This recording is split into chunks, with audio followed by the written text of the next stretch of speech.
Of what we hope will be the conclusion of one of the weirdest weeks in the history of the Busch Grand National Series. Hi, everybody. I'm Mike Joy. Consider this. Last week's race winner didn't get first place money.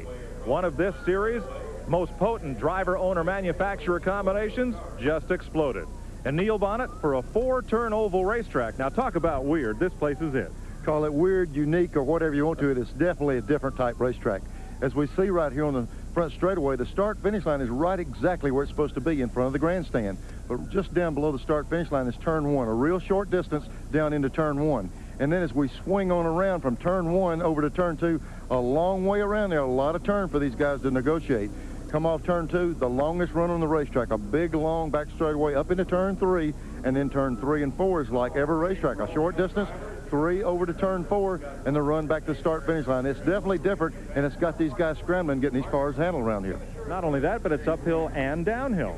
Mike, I tell you what, you run into a lot of racetrack with different characteristics. There's 30-foot elevation difference from the turn 4 down to turn 1. These little V6s thrive off RPM, and they're having to work up that back straightaway. Let's take a look at the Haviland update.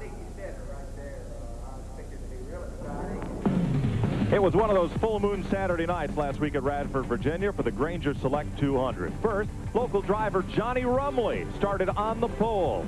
Then Bobby Labonte, starting 21st, survived an early bump with Tom Peck, who was trying to avoid spinning Robert Presley.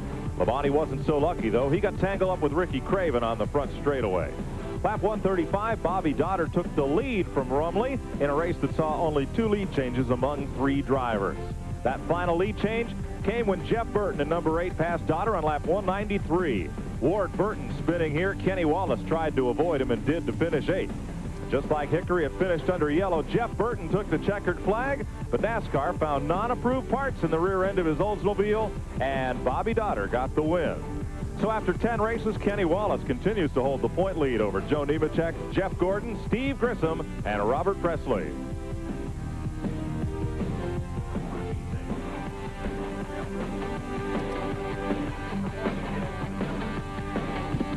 For more details on the Jeff Burton story, let's go down to Glenn Jack. Well, thanks, Neil. The unapproved part that they found on Jeff Burton's car was a rear carrier assembly like the one you're looking at here. The center section that I'm indicating on the carrier that was in Jeff's car last week had a torque sensor locker in it that enabled him to drive the car in further, get a little better traction coming off the corners. However, Jeff and the crew did not know that this thing was illegal. You guys thought you were in the right all along. Yeah, we were. We read the rule book, and the rule book stated that we could run it, and then we just got a little bit confused there on the approval process. It's something that we just didn't fully understand, and we're glad NASCAR is going ahead and doing what they got to do. We do that all year long, and everything will be good. Well, the team needs a victory. That would have been a year since Jeff had won and since the team had won, so they're looking to get it back again this week. Now let's go back up to the front of the pack with Mark Garrow. We've got a great day for racing today, but qualifying day was a whole nother story. Completely washed out. 2 short practices, Kenny Wallace, to get ready for this race. This place is tough enough with just getting a few laps to get dialed in. Yeah, Nazareth is really a different racetrack. I don't know, this is a good car. This is Bobby Brown. This is my favorite race car. I think we're okay. We got about an hour of practice total, so it's going to be an interesting day. I think it's what you're going to see, who got lucky and who got their car dialed in the quickest. Kenny Wallace is on the pole today by virtue of the fact that he is the #1 man in the Busch Grand National Series point standings, 68 points up on Joe Nemechek. We'll have more live TNN Motorsports from Nazareth, Pennsylvania. Today's exclusive coverage of the Pontiac Pacesetters 200 on TNN is being brought to you by Haviland Formula 3 Motor Oil. Add more life to your car. And by Miller Genuine Draft, cold filtered for real draft taste. So get out of the old, get into the cold. The rain here at Nazareth completely washed out qualifying, so Busch Grand National drivers will start on the inside row, and Busch North Series drivers will be on the outside row. Here's how they'll stack up. Kenny Wallace from out of St. Louis, Missouri, on the pole in a Pontiac. And outside from Kennebunkport, Maine, there's Dick McCabe in the Fisher Snow Plows Buick. In row number 2, Joe Nemechek from Lakeland, Florida, the Texas Pete Chevy. And outside from Farmington, Maine, Billy Clark, the C&H Motorsports Chevy. Jeff Gordon of the Baby Ruth Ford in row number 3. He'll share that with Jamie Obey from North Ferrisburg, Vermont. Steve Grissom out of Gadsden, Alabama will start 7th in his Olds. And from Northampton, Pennsylvania, Tony Hirschman. Starting ninth, Robert Presley from Asheville, North Carolina. And alongside from Scarborough, Maine, Joe Bessie in a Pontiac. In row number 6, Bobby Labonte, the series champ out of Texas. And Jeff Berry from Norwich, Connecticut. In row number 7, Ward Burton from South Boston, Virginia in a Buick. And Latham, New York's Jeff Spraker in an Oldsmobile. In row number 8, Butch Miller from Coopersville, Michigan in an Olds. And former Modified Tour standout Mike McLaughlin from Waterloo, New York in an Oldsmobile. Tracy Leslie of Mount Clemens, Michigan. He's got an Oldsmobile. And it's a Buick for Glenn Sullivan of Westbury, New York. Todd Bodine, native of Chemung, New York. He's in a Chevrolet. And he'll share the 10th row with Chuck Bound, the former series champ, in a Pontiac. Back to row number 11, you'll find Tom Peck, a lot of Pennsylvania fans cheering the McConnellsburg native, and Ricky Craven, the Busch North champ from Newburgh, Maine. Bobby Dotter from Chicago in an Olds, and Tommy Houston from Hickory, North Carolina, share row 12. Mike Wallace is in row 13 out of Missouri with Jeff Burton from Virginia. In the 14th row, Spring Lake, Michigan's Jack Sprague and Richard Lassiter from Little Rock. In the 15th row, Jimmy Hensley's the driver du jour for Don Beverly in the 25 car, then Clifford Allison from Alabama. Ernie Irvin leads the parade of Winston Cuppers. They're way back in the 16th row. There's Kenny Schrader right alongside him and Mike Waltrip right behind. The late IndyCar great Mark Donohue's son, David, starts this Busch Grand National race in 34th position. Then Mark Martin and Martin Truex, rookie contender. That will fill out this 36-car starting field. As they roll out of pit road, we'll take this pause from Nazareth, Pennsylvania International Raceway, and be back with the start after this. Starting the Pontiac Pace Centers 200 here at Nazareth, Pennsylvania, and the series sponsored by one of those Richard Petty Pontiac Grand Prix up at the front of the field. Kenny Wallace on the pole, and here's Mark Martin's Ford Thunderbird. You'll be riding along with Mark, carrying the Winn-Dixie colors today. There's a look out that rear bumper cam, and there's our race cam on board right over Mark's shoulder. I want to thank the Winn-Dixie folks for providing our in-car camera today as Mark Martin makes his way around. See a little extra ventilation there. This day started out very cold and humid and even drizzly, but now, Neil, temperature's up around 70. The clouds are dissipating, getting a little sunshine on this racetrack. Yeah, Mike, you know, we've been up here in the rain for 2 solid days, and this morning it looked doubtful we'd even get the race in, and it's cleared up. And these guys are trying to figure out what's going on. Here's Ernie Irvan coming down pit road. He's got a problem already for the start. Looks like they're going under the hood on Ernie's car. Light is out on top of the safety car. See if they'll give him a courtesy lap. That's a bad sign, Mike. When they start, everybody's looking and not doing anything. It's a big question. It could be the ignition. See a guy jump in the window. When these cars go off like that, sometimes the ignition dies, and there's dual ignitions. They can switch it over on the backup system. We'll get a report from Ben Jarrett there in a moment. In the meantime, they're ready to start this race. Pace car is in. And race 11 in front of a huge crowd here in Pennsylvania. Gets the green flag, and it's Kenny Wallace into and out of turn 1 quickly. Down the short chute, and then this long sweeping turn number 2. There it is. It seems like you're in that corner about as long as you're in the turn, it's over, Neil. Mike, when we talk to the other drivers, some of them call it turn 1, 2, 3, and 4. It's such a long sweeping turn, and we're just taking it easy, calling 4 turns. Joe Nemechek got a good jump. He's second, looking for the lead down low. There's Jeff Gordon driving up on the inside and really got loose, having to cut the car down under someone like that. The black car with them is Billy Clark out of Farmington, Maine, one of the top Busch North runners, and he's currently in the 4th position behind Jeff Gordon. Then it's Steve Grissom and Jamie Obey, another of the Busch North drivers. Here's Nemechek going for the lead. Well, a little paint gets traded there. Yeah, they kind of leaned on there. Nemechek going for the lead. Mike, we just got word that the oil pump locked up on Ernie Irvan's car right at the start of the race. So Irvin behind the wall without turning a lap. When you first crank these cars. Trouble in one. Mike Wallace and Tom Peck. 3 other cars, including last week's winner Bobby Dotter and Mike Waltrip, Clifford Allison, all in the middle of that one. And there's outside pole sitter Dick McCabe. Boy, what a star-crossed tour he has had. That's Mike Wallace, the black car, and Dick McCabe, former Busch North champ of the old NASCAR North Tour. And he is against the fence hard in 1. First caution of the day, and it comes out quickly here on lap 3. We'll be back to Nazareth after this. It's getting to be a shirt sleeve crowd here at Nazareth, Pennsylvania. Today's coverage of the Pontiac Pace Setters 200 is being brought to you by Napa, because there are no unimportant parts. Temperature. Here's a look at the top 5. Joe Nemechek leads this race over Jeff Gordon, Steve Grissom, Billy Clark, and Kenny Wallace. Say temperature starting to rise, and on track it kind of rose early. Here's a look at what happened in turn 1 on lap 3. Mike, they were really trying to get sorted out early in the race, and there we see it looked like Mike Wallace's car, smoke just billowing out of the back of the car as it goes down into the turn. And see if when the smoke that much oil, it might be some oil coming in. See if this is possibly where he loses the rear end of the car. Yeah, he's got a big problem. You can see him in the car waving his hand. He knows he's got a problem, but he can't seem like he's just coming right on through there. I don't know what all the smoke was. He hasn't had a problem with it yet. That's early, just before the wreck. Yeah, here's why it was smoking. A little lick in the left rear, and I don't know if he was having a problem there, Mike, and slowing down, and the 19 car got him or what, but we saw a little bit of a problem before he had this wreck. Here's Mike Waltrip coming around in the 30 car. Cars behind looking for a place to go. There's Bobby Daughter, the yellow car on the outside. He's going to find Mike Waltrip sliding up in his path, dart and dive. Dick McCabe slides in, and the red car is Clifford Allison. McCabe must have been having some problem. He started way up front, and there he was. There's 3 laps in the race, and he was way back in the rear and got involved in that accident.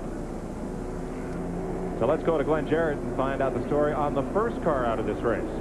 Well, Ernie Irvin, you had a real quick car in practice, but you never got in the race. What happened?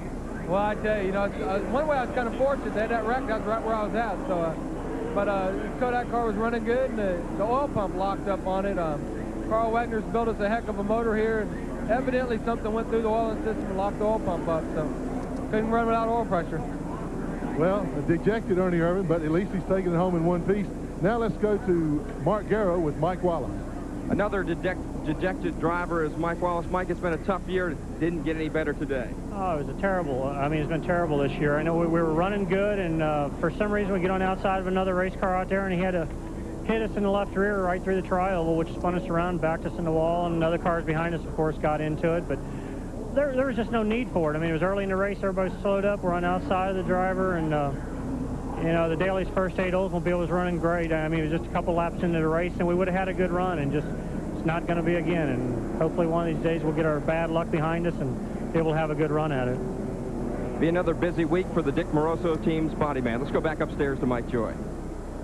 Well, Mark, several of the cars involved in that incident just completed repairs, left pit road. Mike Waltrip and Bobby Daughter and Tom Peck, who was the car that got into the back of Mike Wallace, they're going into 1. And there's the sweep up going on, and you'll be able to see as these cars roll through here, this track is not all that wide as they sweep up there. Mike, you were talking about some of the guys having problems, and each week it seems like as we do a Busch race, we have a different rule on the tires. This week they can change 2 tires on a caution, and some of the guys that had a problem exercised that option, and Waltrip came in and put on a couple of tires and has been in and out. So this week they are allowed to put 2 tires per stop. And we'll keep an eye on that. One of the big stories we started to tell you about at the top of this show is that of what will be the breakup of the Jeff Gordon and Bill Davis team. It was announced here this weekend that Gordon will leave Davis and Ford. He is one of the members of the Ford, it's not a Star Search thing, but this ladder that Michael Krenefis has brought to Ford U.S. Racing from Ford Europe. It includes Wally Dallenbach, Dorsey Schrader, Jeff, and Robbie Gordon. And this young fellow who's had such a great season this year and won Rookie of the Year last year for Bill Davis is packing his bags. At the end of the season, he will join Rick Hendrick's operation out of Charlotte, North Carolina, in a 3rd Hendrick Chevrolet Winston Cup team, a brand new team being built from the ground up specifically for Jeff Gordon. And I got comments from both Jeff and from car owner Bill Davis, who feels heartsick over this and felt like he was struck by lightning when the news hit because Gordon made the decision without consulting either Davis or Ford Motor Company or his present sponsors. First, let's get Jeff Gordon's comments. It was the toughest decision I've ever had to make, and I'm still trying to, really, I'm going Winston Cup next year, and I think that's great, and it's a really good opportunity for me. All of these guys on this team, there must be 15 guys, and they've all sacrificed financially and emotionally and everything else, because we had a dream and we were on target. It was going real well for us. Bill Davis and myself have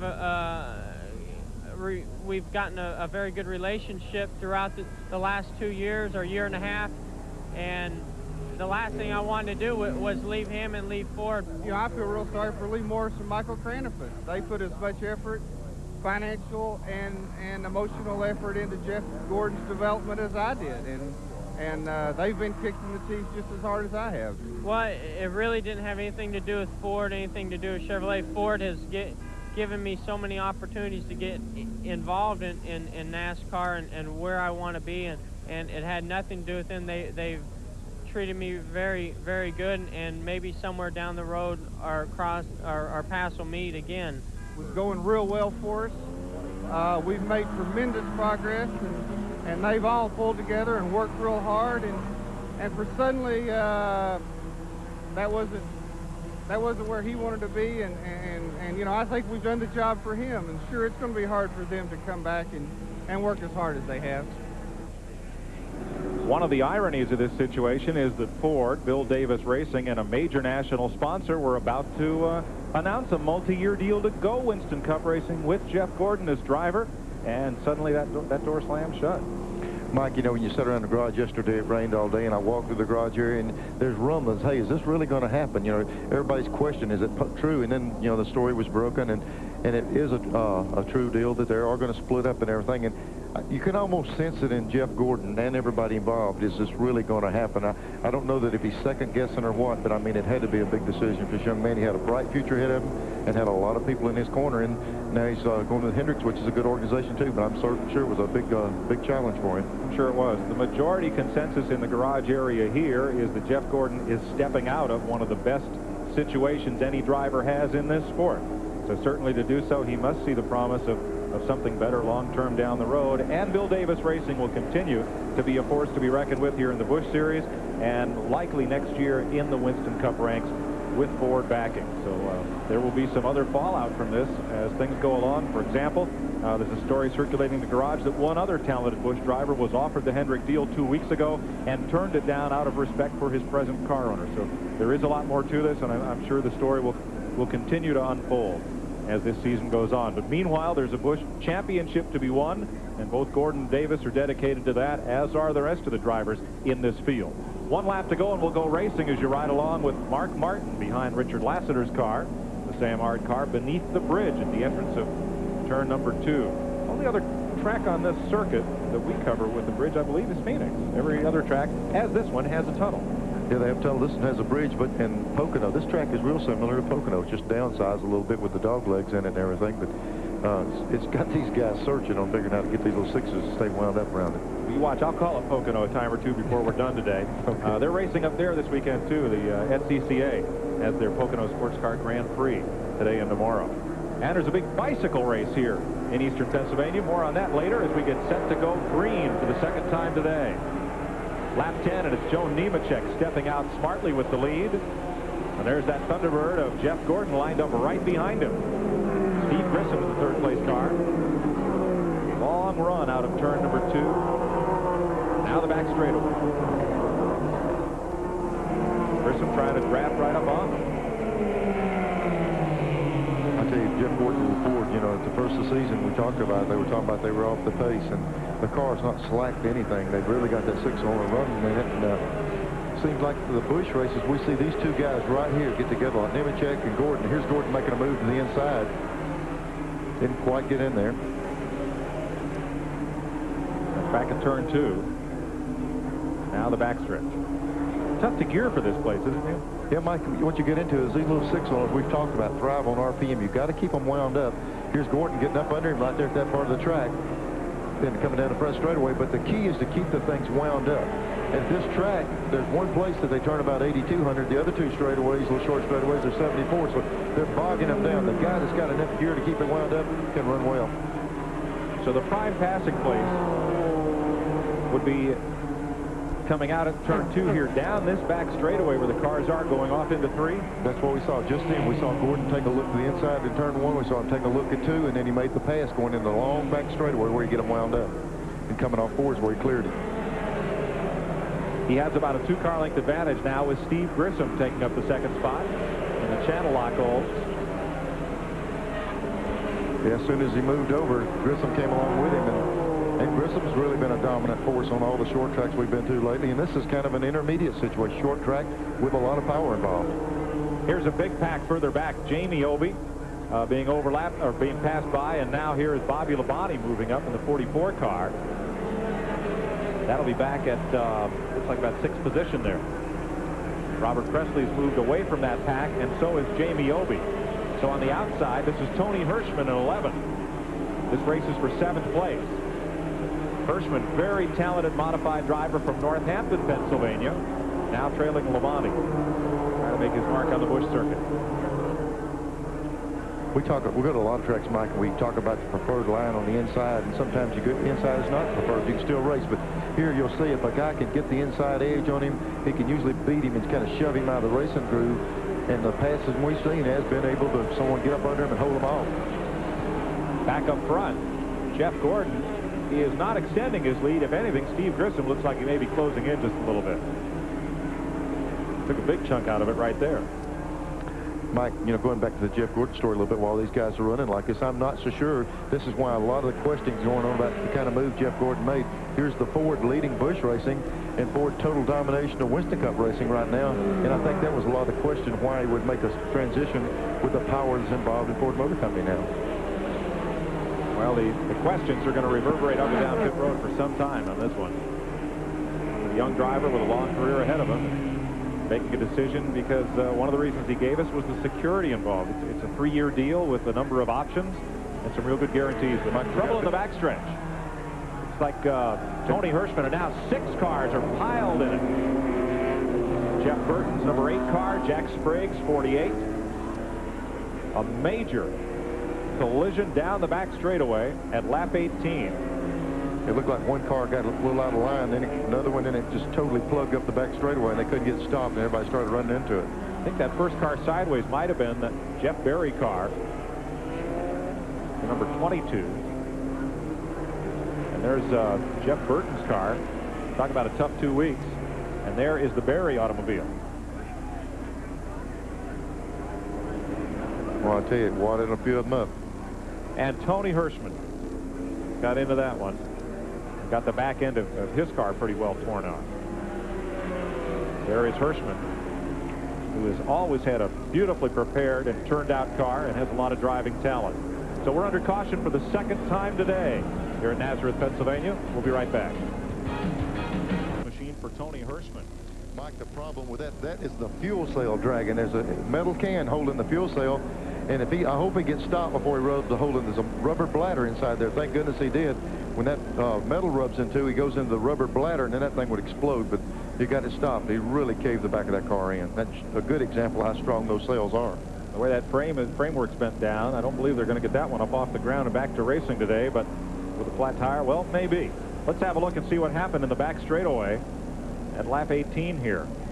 We're already into it a little bit, Mike. Some of the cars have already turned sideways, and here's what you get into the car. This other car's going to loop back up and get into 11 cars, going to get right back up in the race groove. Right now, the track is totally plugged. Everybody's starting to try to slow down. One trying to snowball reaction. One guy stops, the other guy runs into him, and there's just nowhere to go. These other cars can continue to run into this. A little bit of fire right there out of one of the cars. Thank goodness it went out. Yeah, the first car to spin was Jamie Obey in 41, and he got clean away. Also, Ward Burton made a tremendous move to go right through the middle of that. Ken Schrader, I saw him go through the middle of it, Mike. He got bumped around a little on each side, but he did clear it. He was right in the middle of it also. We want to show you that from the same angle again and focus this time, if you will, not on the cars that crashed as they hook up the Jeff Berry car, but I want you to look at the cars that missed this accident. Let's have another look here. All right, there's Jamie Obey, the first car spinning, 41. And now watch this car coming way to the right. No, I don't want to go down to the fence. No, I want to go between them. That's Ward Burton. Nice piece of driving there. Now the Berry car hits the outside wall. There's Mike McLaughlin, the gold car up on the outside. Yep. He gets through. He got a little shot in the rear, but he made it on through there. Here's Jamie Obey, the 41 car getting through. And Jeff Burton thought he had room. He didn't get it. That's Ken Schrader, the 32 car. That's Schrader up there coming through the white car coming through the opening right now, right in between 8. And you tell me how he clears this. I saw Schrader come through here. The white car. The white car ricochets off. The black one spins out of the way. And Schrader's probably going to tell us after the race, man, you won't believe what a move I made. I don't know if he had any control of that because the rest of them was going everywhere else. Best comment on that I ever heard was a fella came up to a driver and said, how'd you ever win that race? It was a Firecracker 400 at Daytona, and the driver made about 4 different moves inside, outside. When Victory Lane and Neil Bonnet said, wasn't that a great piece of driving? I did it all with my eyes closed. Yes, sir. That was about the truth. I couldn't tell what was going to happen next. That number 11 car will not be allowed to return to the racetrack per NASCAR because of the dragging fuel cell, and that's a tough break for Tony Hirschman. So he has taken that car behind the wall. It's Mother's Day tomorrow, and one of the most prevalent mothers on this circuit is Martha Nemechek, Joe's mom. He's always coming up with photographs for folks, and she's a real big booster of her son's career. So we asked Joe about Mother's Day. A lot of guys don't get to see their moms on Mother's Day, especially when they're at the races. And luckily for me, my mom's with us, and she's here today. Happy Mother's Day, Mom.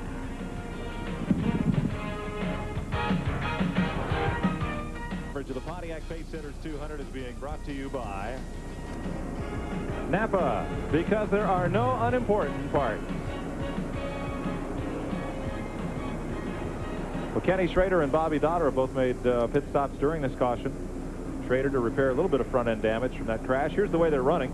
Steve Grissom is up front. Jeff Gordon, Kenny Wallace, Joe Nemechek, and Robert Presley at the front 5. Bobby Labonte, Chuck Bound, Ward Burton, Mike McLaughlin, one of the top modified drivers who's won some Busch North races and Busch races at New Hampshire, and then Todd Bodine. The way they're running at 24 out of 200 laps.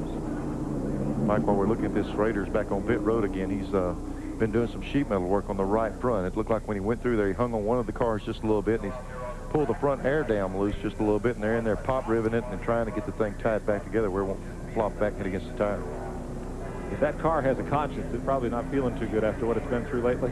Yeah, this is the same car that Earnhardt drove at Hickory, and I promise you that's not the same sheet metal Earnhardt had. All that was torn off. Schrader said they just about had to put a new body on it, and Dale carried it back and said, I sure appreciate the use of the car. You need to fix it. Yeah. Look at Kenny's finishes there. You saw only one top 10 finish in 4 starts here. And Nazareth hoping to improve on that. He comes off pit road. Bobby Dotter made another stop. Front end's pretty well banged up on Gino's Pizza Wagon. And let me correct something I've been doing for the last 2 shows. And yes, we have gotten mail. There has been a repeat winner on the series this year. We weren't at Bristol, so somehow it just escaped my mind that Harry Gant had won there. We knew he'd won at Richmond. We did that race here on CNN. And somehow it just escaped me, so apologies to all the Harry Gant fans. He has won 2 races. Nobody else has won more than 1. And, Mike, I got mail, and yes, Harry Gant did win 2 races, and I'm sorry. Riding along with Mark Martin. That's, what's it say in the car ahead? Is that sponsor's name, or does that say Mom? I can't tell. Wait till he comes around again. We've got Mother's Day on the range here. With these little sound bites with some of the drivers about... Says Mom. Quit weaving there, Mark. Oh, MGM Bricks. Well, let's call Well, them they got a plug anyway. Yeah. we'll call them Mom Bricks. Why not? This copyrighted telecast of the Pontiac Pace Setters 200 is produced under television rights granted by Pennsylvania International Raceway, intended for the private use of our audience. Any retransmission or reuse of the pictures, accounts, or descriptions of this event without the express written consent of the Nashville Network is prohibited. 1 to go. Yeah, we were just looking at the picture of the back straightaway. There was so many skid marks and so much trash over there. It took them a little while to clean it up, but they did give 1 to go this time, and we'll turn them loose 1 more time. Yeah, that's all that expensive tires over there scratched out on the racetrack, and pretty good indication how everybody was stacking it up and then one big wreck. I wonder if Ward Burton and Schrader's pulse have returned to normal after the dodge and dive they did to get through there. There's one other big race here today. This is kind of like Lanier again with the 3 big races. The SCCA's at Pocono, and the Busch and the NASCAR Winston Modified Tour is here as well at Nazareth today. And the Tour DuPont is here in the Pocono from Stroudsburg up to Mount Pocono and back. Not at, but around the raceway area. Greg LeMond is the leader in that world-class bicycle race. Here's Mark Garrow. Well, Steve Grissom told me just moments before the race that if it stays cloudy, he will be able to go straight to the front. If he has to put on his colored sunglasses or, of course, his colored shield, then that's going to be a whole other story. That'll be bad news for Steve Grissom. But he did say if it stays cloudy, which it is right now, he'll be looking good. Let's go back for the green flag. On the outside of leader Steve Grissom is Martin Truex in the Don Ling car, running for Rookie of the Year. And he drops to the inside, and that will separate the leaders and give Grissom plenty of running room all by himself. Mike, when someone makes a statement like that, it usually means they've got the car set up loose. You know, the track is cool, the track is tight. If the sun comes out, he's probably concerned about getting looser. Right now, he's in a kind of a neutral position. He's able to drive away, but if the sun comes out, I'm sure he'd be worried about getting car getting too loose. So Steve Grissom, who was leading, coming to the caution. With the green on this restart, Kenny Wallace about to lose second place here. On the outside comes Jeff Gordon. Yeah, that's kind of a tough pass to make, but he pulled it off. That's a working race car. Yep. Gordon going right back after Grissom. Kenny Wallace, Joe Nemechek, the yellow and white car, and then Robert Presley. Kenny Wallace was real strong in the very first race. He started on the pole, but he looked like he could pull away. Now he's dropped back a little bit, but when Nemechek, Nemechek was strong early. He's fell back right behind Kenny. It looks like the two dominant cars are going to be the Ford with Jeff Gordon and Grissom right here. And right in that pack two now, Bobby Labonte and Chuck Bound have joined that second pack, which now stands at 5 cars. And Ward Burton coming up. He'll be right behind this group. Looking at Labonte and Bound. 6th and 7th. There's Chuck Bound getting the left side wheel right off in the dirt. He's got the car working good. He's really pulling down low. Back once again to turn 1. There's a little concrete ripple strip there. Nemechek had a look inside going to turn number 2, but that didn't seem to work. Back up front. And Jeff Gordon has reeled in Grissom. Looks like Gordon's car might work good in the shade, too. This cloudy condition, because he's really winding him in. And there's that second pack of 5, about to be 9 cars. Kenny Wallace, Joe Nemechek, Robert Presley, then Bobby Labonte and Chuck Bound. And catching them are Ward Burton and Mike McLaughlin. The gold car. And then Mark Martin. Nemechek's car seems to be able to go down a little bit lower, getting in the corner. He keeps taking a look inside of Kenny Wallace, but this track with a unique cornering, it's hard for him to get a long enough run to pass him, but he was able to pull under him several times in a row. But now Robert Presley is up and under Nemechek. And it looks like he might be able to get up there close enough to challenge him for that position. Not at turn 1. Here's turn 2. Presley is there. Nope. Got his nose carved off. You know, Mike, we keep talking about a 4-turn racetrack. We've got 6 cameras. We can't cover all the corners. I don't know. It looks to me like there's more than 4 turns to it. I wouldn't have too much trouble counting 5 or so. Maybe 6. Look at cars out of the race. Ernie Irvin, who did not start this race. Mike Wallace, Jack Sprague, and Tony Hirschman to accidents. And now Jeff Spraker has taken his car behind the wall. Well, it's GM against Ford. Right at the front of the field. Yeah, and it looks like, you know, Jeff got up there and put a little bit of heat on Grissom, and he just pulled back away from him again. And here comes the sun popping out along the front straightaway. See it gleam off the paint job of Steve Grissom's car. And we'll see what this may do to his handling. Yeah, he was concerned about it. We'll have to see if it does affect the way his car drives.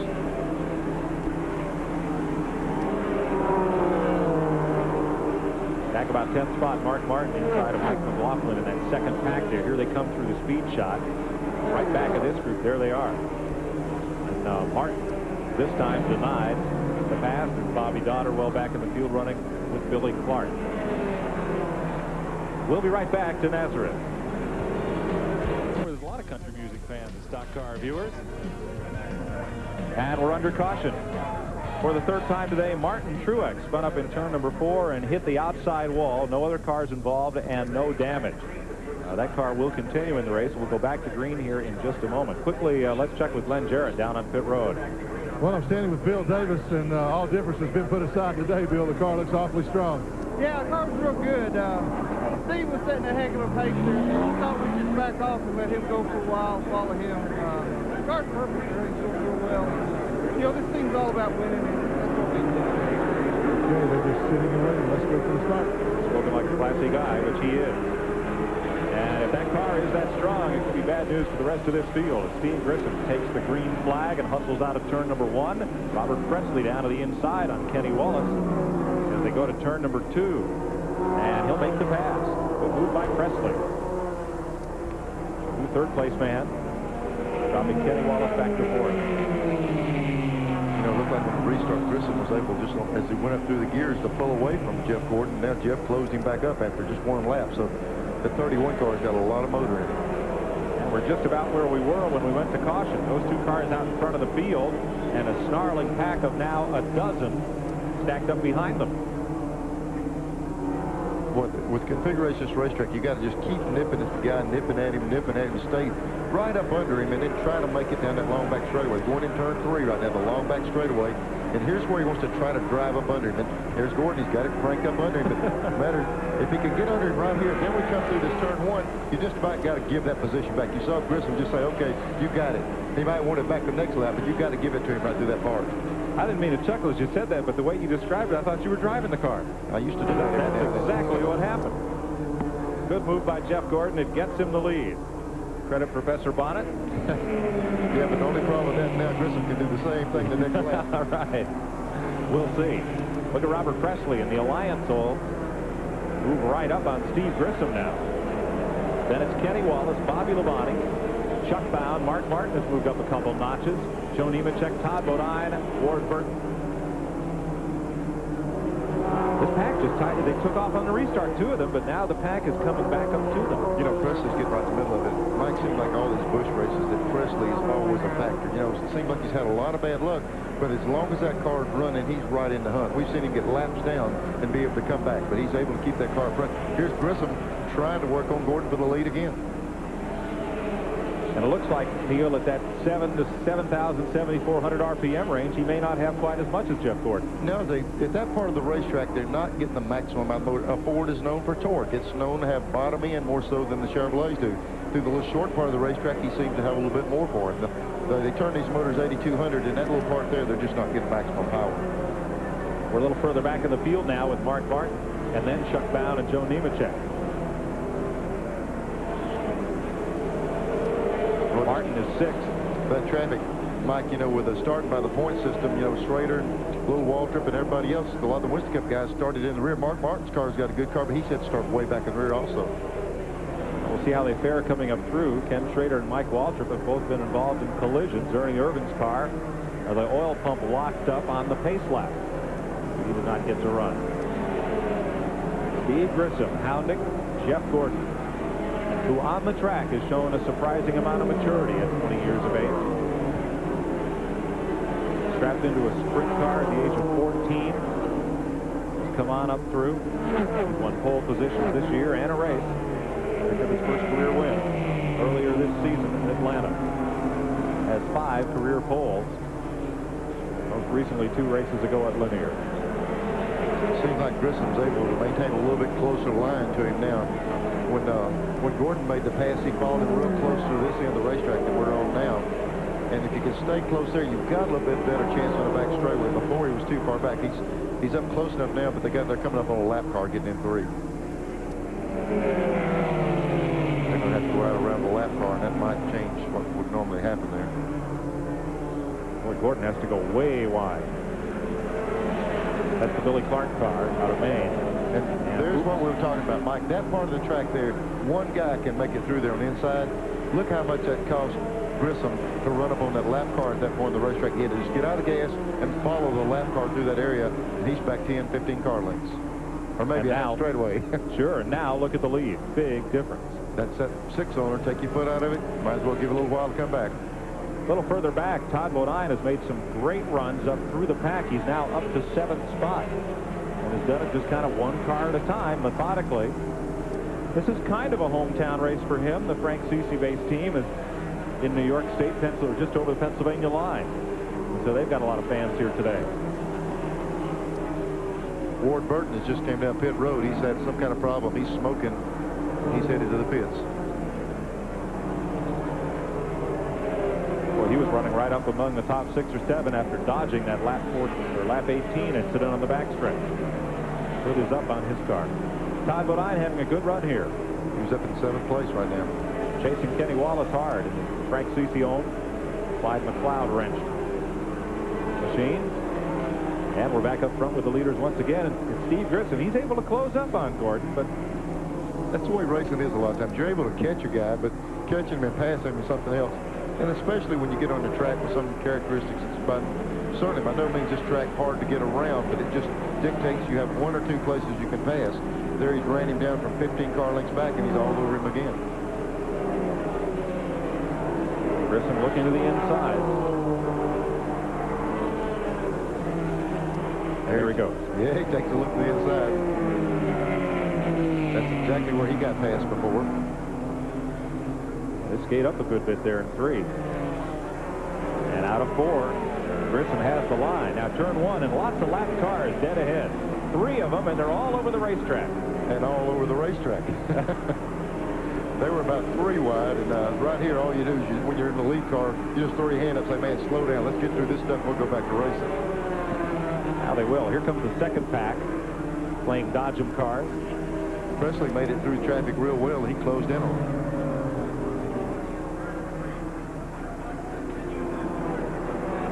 So Grissom hauls them off the corner once again. Back to start finish, 52 of 200 laps complete. Right here as they go through this area, they're fixing to come up on Mike McLaughlin. He's had a problem. He's coasting along on the inside of the racetrack. I don't know what the problem is. And he was in the top 10. Let's check with Mark Garrow. Okay. Mark? Ward Burton's Waltley Big H Buick is playing up. He takes off. They had a problem. Something came up off the racetrack and hit the oil cooler, causing oil to leak and, of course, go onto the rear tire. And he had to come in and get it fixed. And here's Mike McLaughlin just kind of trolling around to bring that car, Mike Ricci car, to pit road. And he just barely made it. I was concerned if he could make it all the way back around, but he did make it to the pits and not bring out a caution. He's a very talented driver. They've been running a kind of short schedule based on sponsorship and on where they think they can run well, and he's won some races at New Hampshire. And that car will go to the garage. So McLaughlin out of the race.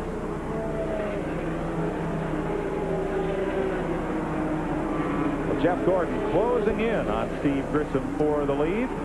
Was asked about his mom's influence on his young but already lengthy racing career. She's been the biggest supporter of my racing and has gave me every bit of confidence that I have in myself, and she's done everything for me in racing that I could ever imagine. Goodbye. Haviland Formula 3 motor oil. Add more life to your car. Pit road, a busy place here as we are under the 4th caution of the day. Again, a single car incident. This man, Jamie Obey, former Busch North champion in the Budweiser Buick, broke a track bar entering turn number 4 and slid up along the wall. Yeah, you can see the damage to the right rear above where they're putting the tire in, where he got in the wall. It didn't do a whole lot of damage, but they've got to fix the track bar. Also, Kenny Wallace and a lot of the cars that were in up front stopped and got the 2 tires that they were allowed to do on this caution. Kenny Wallace, Chuck Bound, Jimmy Hensley, and Tracy Leslie were on pit road. There's the Billy Clark car, which is also in, and so is Clifford Allison. Neil, explain track bar for us. There's a bar on the rear of the rear, on the back of the rear, and these cars have coil springs. And what it does, it keeps the rear end centered on the car. It's a bar that goes from the frame down to the rear end housing. So as the car works up and down, it allows that rear end to stay centered under there. Movement of that bar high or low determines putting bite in the car also. So it does 2 functions. It centers the rear end, plus it adds bite to the car. I think that's what the sporty car guys are called pannered rod, but that's exactly that's pannered rod. Mark Garrow? Well, Robert Presley is in. He's been running strong. Ricky Case is on the jack, and of course the Pearson brothers.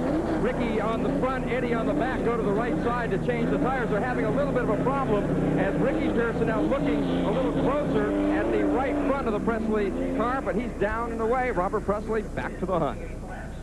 The Alliance Training Center's old in the thick of things here. Give a call, too, to Bobby Daughter. His car's got a banged-up front end, but is still on the lead lap. And add Jamie Obey, the Budweiser Buick, to your cars that are out of the race. And one of those, Jack Sprague, is reported working on the car behind the wall and may come back after crash damage at lap 18. While we're still under caution, we'll take this break from Pennsylvania International Raceway at Nazareth and the Pontiac Pacesetters 200. Pace car is in. Steve Grissom will lead them down. That's going to be Bobby Dotter up on the outside. There goes that big jump again, Mike, on the restart. He really pulls out from these guys, but they've been able to wind him back in. And this time there is no breakaway from the first two.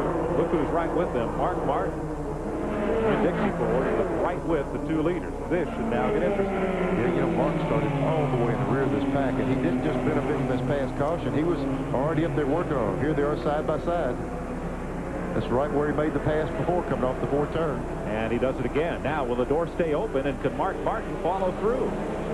He does. And it's Ford 1-2, Oldsmobile 3, and Chevrolet 4. This looks a lot like a road course with all right-hand turns. Yeah, left-hand. There's very few straightaways. The straightaways are so short that one back straightaway is the only place they can work. Back to the front straightaway in the tri-oval of this track. And turn one. Very short straightaway and back to turn two.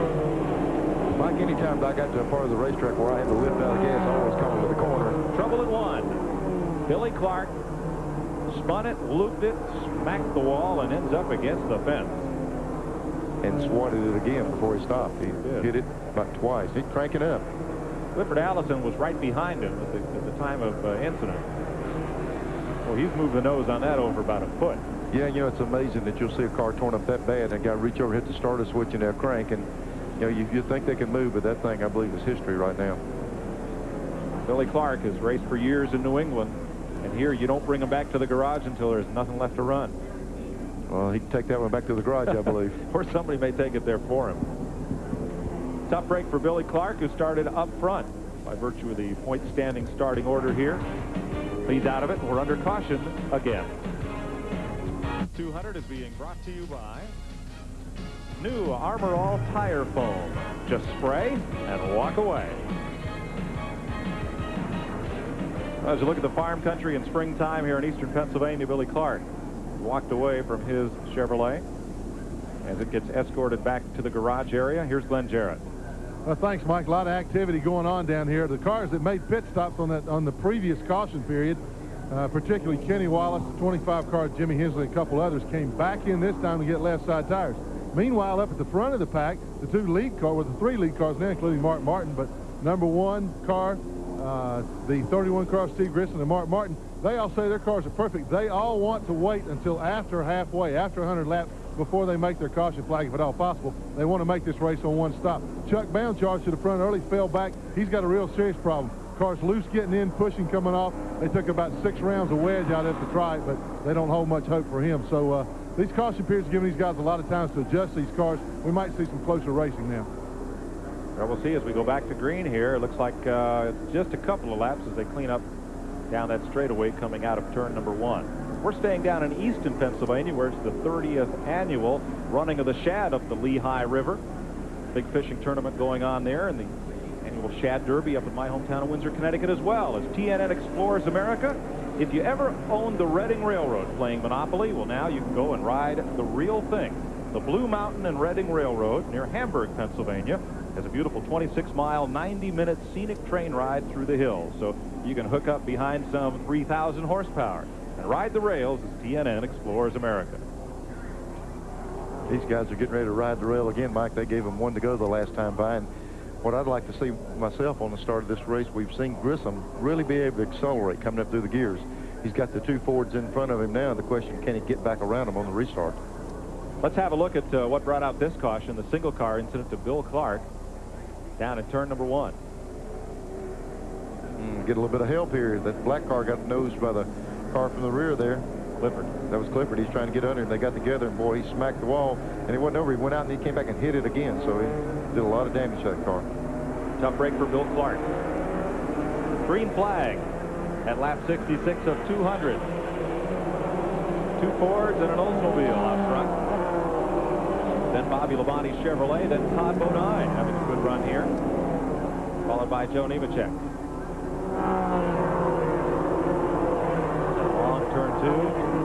Now back straightaway. Yeah, there's one car pulled inside, waving his hand, trying to get that out of the way. Everybody was able to get around him. Leader's a little more strung out this time. Yeah, you know, I thought Grissom might have something for him on the start of the race, but it looks like these 2 Fords have really got it rolling now. Jeff Gordon just almost brushed the wall coming off forward then. Gordon out front and pulling away just a little bit. Okay, Mark Martin's really gotten to where he's got a lot of ability to be able to sit there and save that race car. You know, he won Martinsville the other day by saving the tires, saving the brakes, and being there at the end. He came from dead last, and he's up there with the leaders, and right now he seems to be content to either stay in second or maybe he just can't handle Jeff Gordon. I don't know, but he doesn't seem to be pressing the issue as much as he did when he came from the rear. Pole sitter Kenny Wallace has dropped back to about 15th position. Jimmy Hensley challenges him there at turn number 2. Wallace calling into Steve Bird and the crew, telling him the car is really, really loose. Yeah, and they must have a big problem because he just stopped and had 4 tires. He's got 2 tires the time before, 2 the last time, so he's sitting on fresh rubber. If he could go, he should be able to do it right now. At 64 is the Auto Palace car of Joe Bessie out of Maine, and there's trouble in the backstretch. See Richard Lassiter pulling away there in the Innkeeper car. And that'll put us under caution for the 6th time today at lap 70. When we talk about Calamity Corner, Neil, we get Calamity Straightaway here. Yeah, it's unusual to see so much problem down the straightaway. It usually creates, I think what we're seeing is these people trying to nose under. Every accident's almost been where a guy gets his nose up under him and doesn't back out, doesn't let him go. So they're kind of turning each other around every now and then. Tom Peck is on pit road with the hood up as we begin this caution period.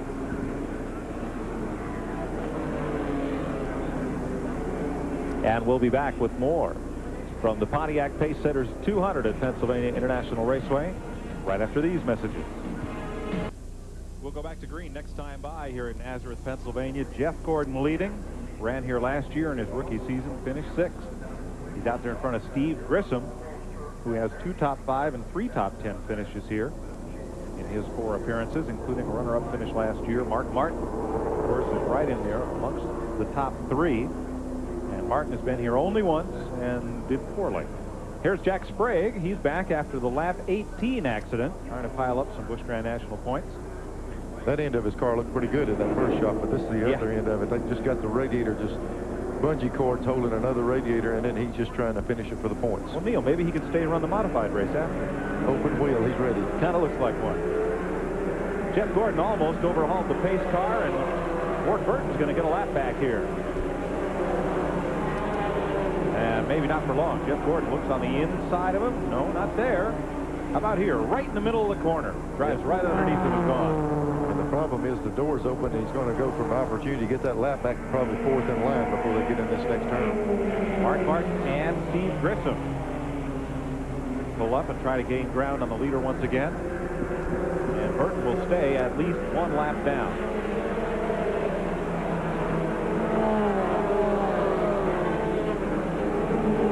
That little bit of deal with the lap car enabled Jeff Gordon to pull away from Mark Martin and Grissom a little bit. This was about the difference they had before. Mark never could close up on him. Maybe he could pull back and race him to the lead. Grissom trying to get down to the bottom of the racetrack there. It's up to Mark Martin, but nobody is catching Jeff Gordon. Probably getting into that race car has been the best thing that's happened to Jeff Gordon today. The attention from the media and other competitors coming over to talk to him about his announcement and his future. He's been under a lot of pretty intense pressure this weekend. Speaking of pressure, that's what Mark Martin needs to do. He needs to get up there if at all possible and put a little pressure on Jeff. See if he can do anything with him. Here's Ward Burton behind Bobby Labonte. Scoring reports Burton has 5 laps back. Battle back in 5th position. Joe Nemechek pulling inside the lap car of Burton here at turn 2. And he'll take that Todd Bodine up ahead of Labonte. And then Nemechek. This Schrader, he's worked his way up a little bit in the traffic. He started way back in the rear, was in that wreck, and he was up to about 7th a while ago. And Mike Waltrip, who was in the first incident of the day, still up and running well, still on the lead lap. Get to run down here in a bit of cars on the lead lap. We've had quite a bit of shuffling. Boy, Mark Martin is getting the left side of his race car all the way off the racetrack through that part of the track. And he's able to close on Jeff Gordon just a little bit. You see him right there getting below that line. There's a line painted around the racetrack. Boy, here he comes. He's able to make a run at it. Turn 1, and Martin has the line. He's way down on the ripple strip and makes the pass. Grissom closes it right up, and there they are. Todd Bodine and Bobby Labonte closing in now. And it's a 5-car battle. Boy, it's been quite a run for Mark. As we talked about earlier, he had to go by points, and they didn't have many. And he started right on the rear of the field. And he hasn't pitted yet. He's worked his way all the way from the rear.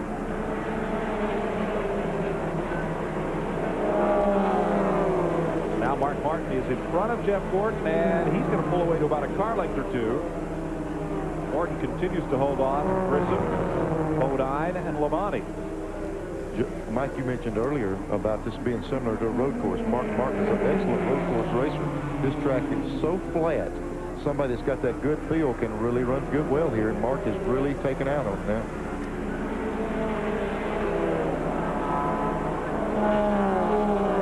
Look at that pack of GM cars right behind the 2 Fords. 3 of them stacked up there. Grissom, Bodine, and Labonte.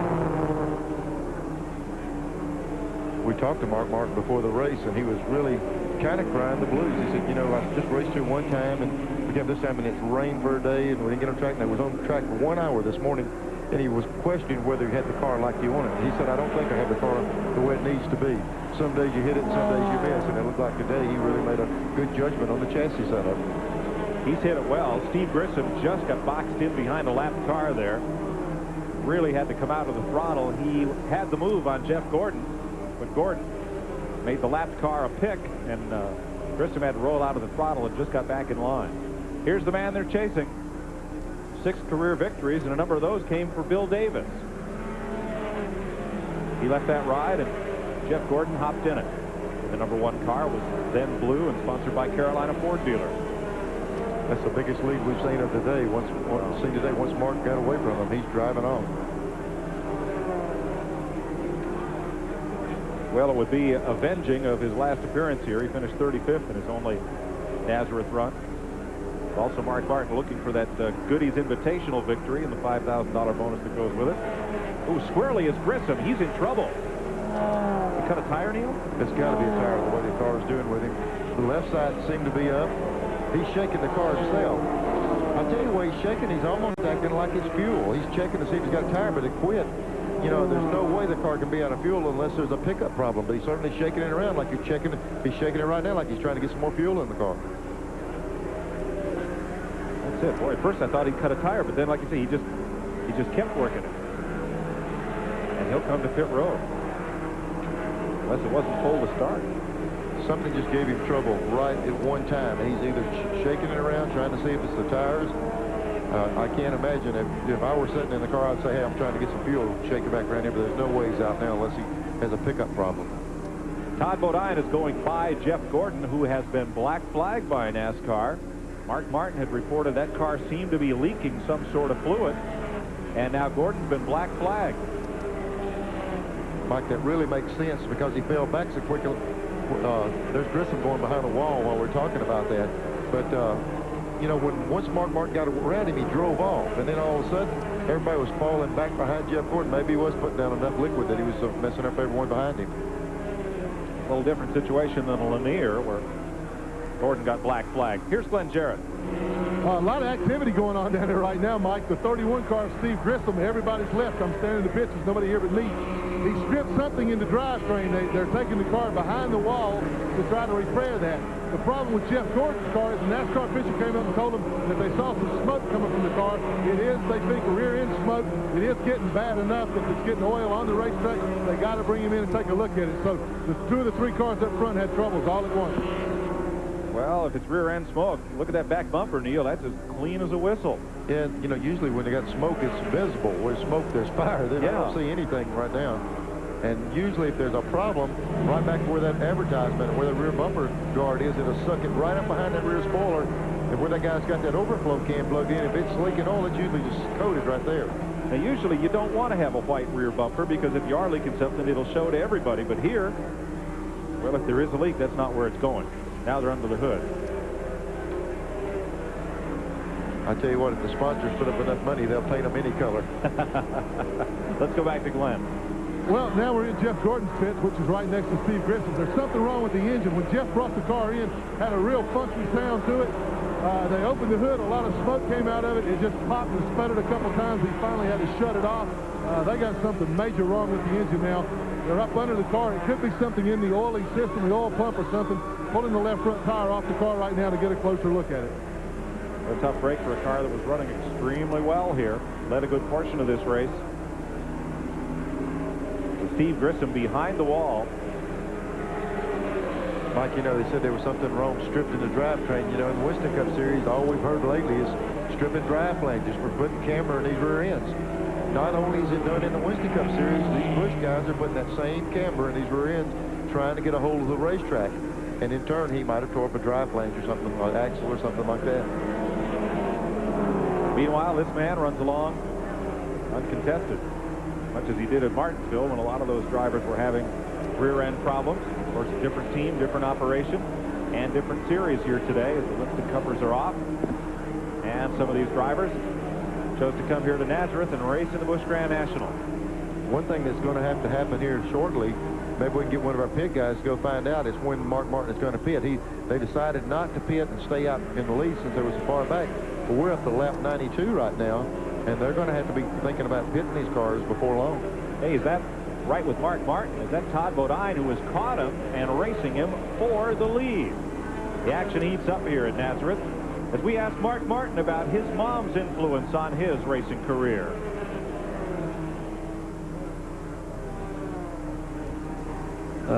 My racing, she went to every race the first 3 years that I raced locally there in Arkansas. Once she saw that the race cars were built with roll cages and were real safe, she was a great race fan. Pontiac Pace Setters 200 is being brought to you by AC Delco. It's like buying time. Mark Martin continues to lead here in the Winn-Dixie Ford.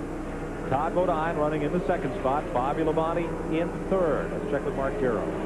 I just had a chance to talk to crew chief Sammy Houston on the Winn-Dixie Ford of Mark Martin. He said if it stays green, they will pit between lap 115 and 120. Those are the laps to take a look at. If they get a caution before that, he wouldn't mind coming in, but he says they can stay out there that long. We're also going to get a quick word with Clyde McLeod, the crew chief on the Hungry Jack car of Todd Bodine. Todd closes in, falls back, closes in, falls back. Everything okay?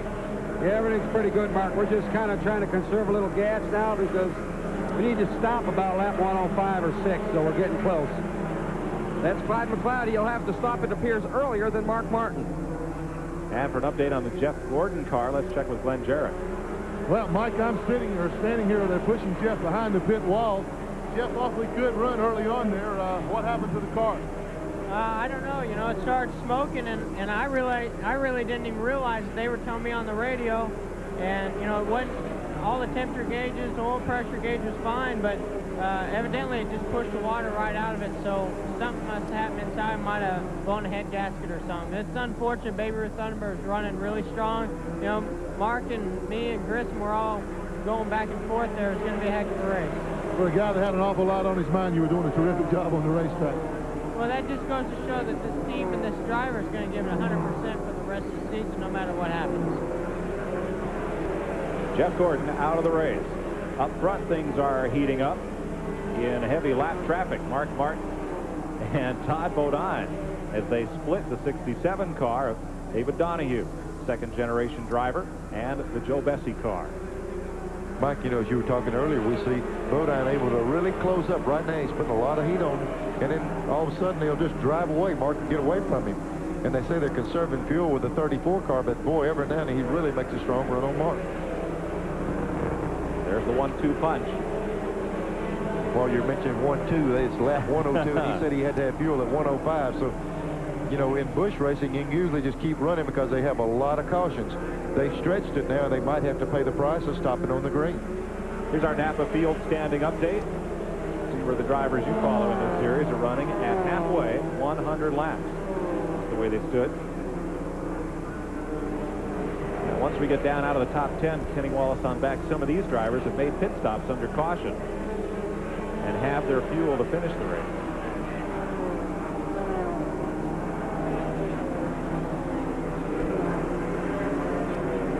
Mike Waltrip coming by, still running. He ran good at the first race, got in that and had that problem. He's been working his way back up. Well, let's go back in the garage with Glenn Jarrett. Well, we're sitting alongside of Steve Grissom. Early problem there, Steve. What happened to your car? I don't know, Slim. He's got an actual drive plate. They're trying to figure it out right now. But they had those kind of like those that feel running pretty good. You know, the motor runs good, car works good. It takes a couple laps after a restart to get going. Just racing, that's all you can say. Well, one thing he's got to be concerned about now is whenever that drivetrain slipped, it turned the tach up over 10,000 RPM, so you have to keep an eye on that when he does go back out. Oops. Yeah, you know, that was the same problem, Mike, that they've been having with the drive plane stuff and the drive axles with these camber and these rear ends. And when that thing busts loose, that little motor zings right on over there. And even if he gets the drive plane fixed, he's probably hurt the engine.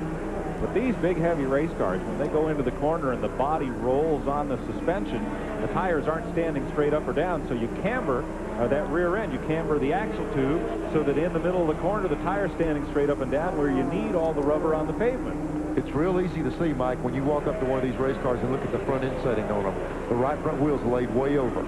I mean, it's laid over 3 or 4 degrees because the car rolls over in the corner so bad. You just walk up and see it in the front ends, and there's no way to do it in the rears without bending the rear end housings. These guys have started doing it, and they've started tearing up a lot of equipment. The key is it's real, real fast, but how far can you go without really damaging stuff? Well, the report from the garage is that Steve Grissom was running only 3/4 of a degree of camber, and usually the cars that were having problems at Martinsville were running 2.5 to 3 degrees. Yeah, but the key is these rear ends were made that they're full floating rear ends. You can take the axle out of this car and hold it in your hand, and the rear end sensor, you should be able to slide in there real easily. These things are in a bind when you put them at any degree. If they're not zero, they're in a bind. Watching Kenny Wallace here and Jimmy Hensley back in the Don Beverly car this week. Winston Cuppers have the week off. We'll tell you that up at Indy, they have yet to put cars on the racetrack. They're trying to qualify for the pole up there, but they've had a lot of rain, and water keeps seeping up through the asphalt as a result of that rain. So as of the last report, and that was about 5 to 10 minutes ago, they had not turned a wheel there today. And I would say at 230 miles an hour, you do not need anything seeping through the racetrack. No, sir. Unbelievable the speeds they're running. Jimmy Hensley having a good run here today. Now, he and Kenny Wallace are 2 of the cars that stopped for fuel and tires under caution. So pit stops under green should be coming up here shortly. Before they do, let's take this pause from Nazareth. Here's the way they're running. We'll be right back. Cars are on the lead lap, led by Mark Martin in the Winn-Dixie Ford. Now, you can see that Todd Bodine has dropped back a good bit, but has not yet made his pit stop. I've never known a racer to tell us, not a fib, but not to tell us the truth. They said they were going to pit on lap 105, and it's lap 114, and both of these guys are still going. So they're stretching the fuel. The only problem you have with that, at this size racetrack, if it runs out going down the front straightaway, you're going to lose so much time coasting back around. So but at this point, what they do is they tell the driver to watch the fuel gauge and wait to feel that thing miss a little bit, and it's up to the driver to make the call. Nobody was looking for any of those 6 caution flags we've had so far, but there are a couple of guys wouldn't mind seeing one now. There's one of them, Mark Martin.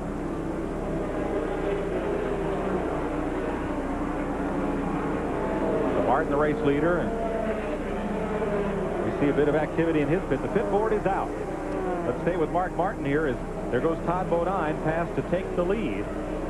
Mark Martin will make his gas stop here at lap 116. I believe he's out of gas. He's not coming in at that speed on purpose. He was way too slow down the back straightaway.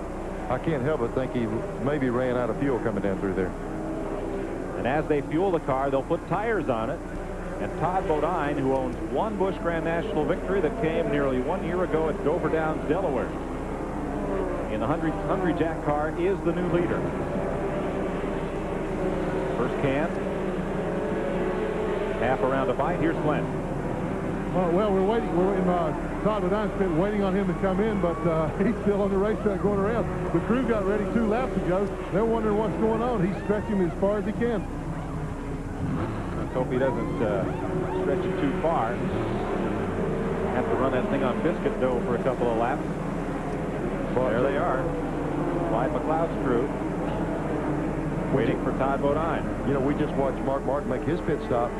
You know, he had to do it on the green, and it cost him almost 2 laps because of having to go so slow and so slow out, in and out of the pits that now he's almost 2 laps down.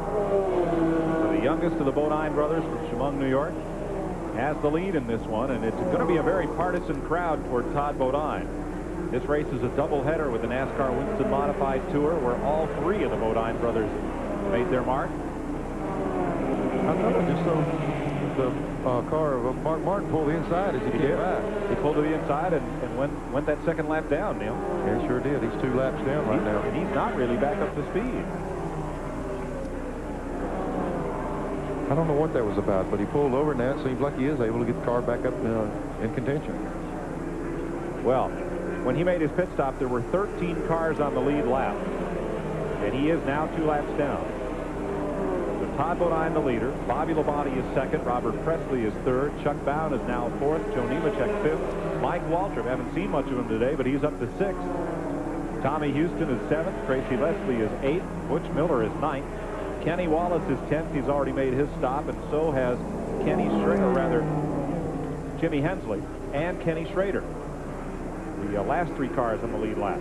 Mark Martin took 4 tires. You know, we heard him say that you could take 2 tires on the caution. We saw him put 4 tires on the car. At least I thought I saw him put 4. I know he put left sides on it. And Todd Bodine is on pit road. So the lead will change again. And it means that Bobby Labonte will become the 7th different leader of this race today. Glenn? Well, Todd Bodine finally brings the 3400 Hungry Jack car into the pits. They're going to the right side to check the tires, but guys, this is fuel only. They're well satisfied with the way the car is performing. They're not even changing tires. They didn't put but 1 tank of gas, or 1 can of gas, and 1.5, excuse me. And he's down and away. He didn't have the problems that Mark Martin had, so he, I believe, stayed on the lead lap, did he not? I don't know, Neil. Will 1 can be enough? Well, I would be concerned about that. They said they could go 105 laps, and that's on 22 gallons. It's going. I don't know what the strategy is there, but the way I count it, it's hard for me to imagine being able to go. Those cans hold 11 gallons, and he's got to go over 80 laps on 11 gallons. That could be a tall order. Bobby Labonte then takes over the lead. He is the 7th driver to occupy the front spot today. Ward Burton coming in for his pit stop. He is 5 laps back after being involved in an incident. And so Labonte comes to the front, and we play the waiting game on him. Now there's the discussion going on between Clyde McLeod and his crew as to what happened to that second can. Glenn? Discussion going on, Mike. They didn't even get 1 full can in that thing. They've all come around and lifted the can, but it's probably still got about a 1/10 or so of the liquid, the fuel still in it, so they didn't even get a complete can in there. The other can beside it is completely full, so I don't see any way that he'll be able to make it the rest of the race. We'll point out the fellow fueling the car is not their regular gas man. He came over from Mike McLaughlin's crew, although he did work with this team when Mike McLaughlin drove the Sherry Cup Modified, on which Clyde McLeod was crew chief. So it's swapping around of personnel there, and there may have been a miscue. It almost looked like it was, Mike, because he took the 1 can off and he turned around and reached for the other can, and they took off. He was still wanting to add that other can, but the car had already left. Well, we'll double check the position on car number 34 and find out just where Todd Bodine is in the running order. Now here's Bobby Labonte coming up to lap the 11th place car, Kenny Schrader. Again, Schrader has made his fuel stop and should be able to go the distance. Bodine's pits just realized, they said that there's no way they can make it, and they're hoping for a caution now. Going to have to see one.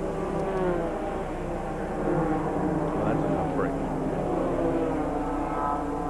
Well, back behind Bobby Labonte, Robert Presley now picks up the 2nd spot. Chuck Bown moves up to 3rd.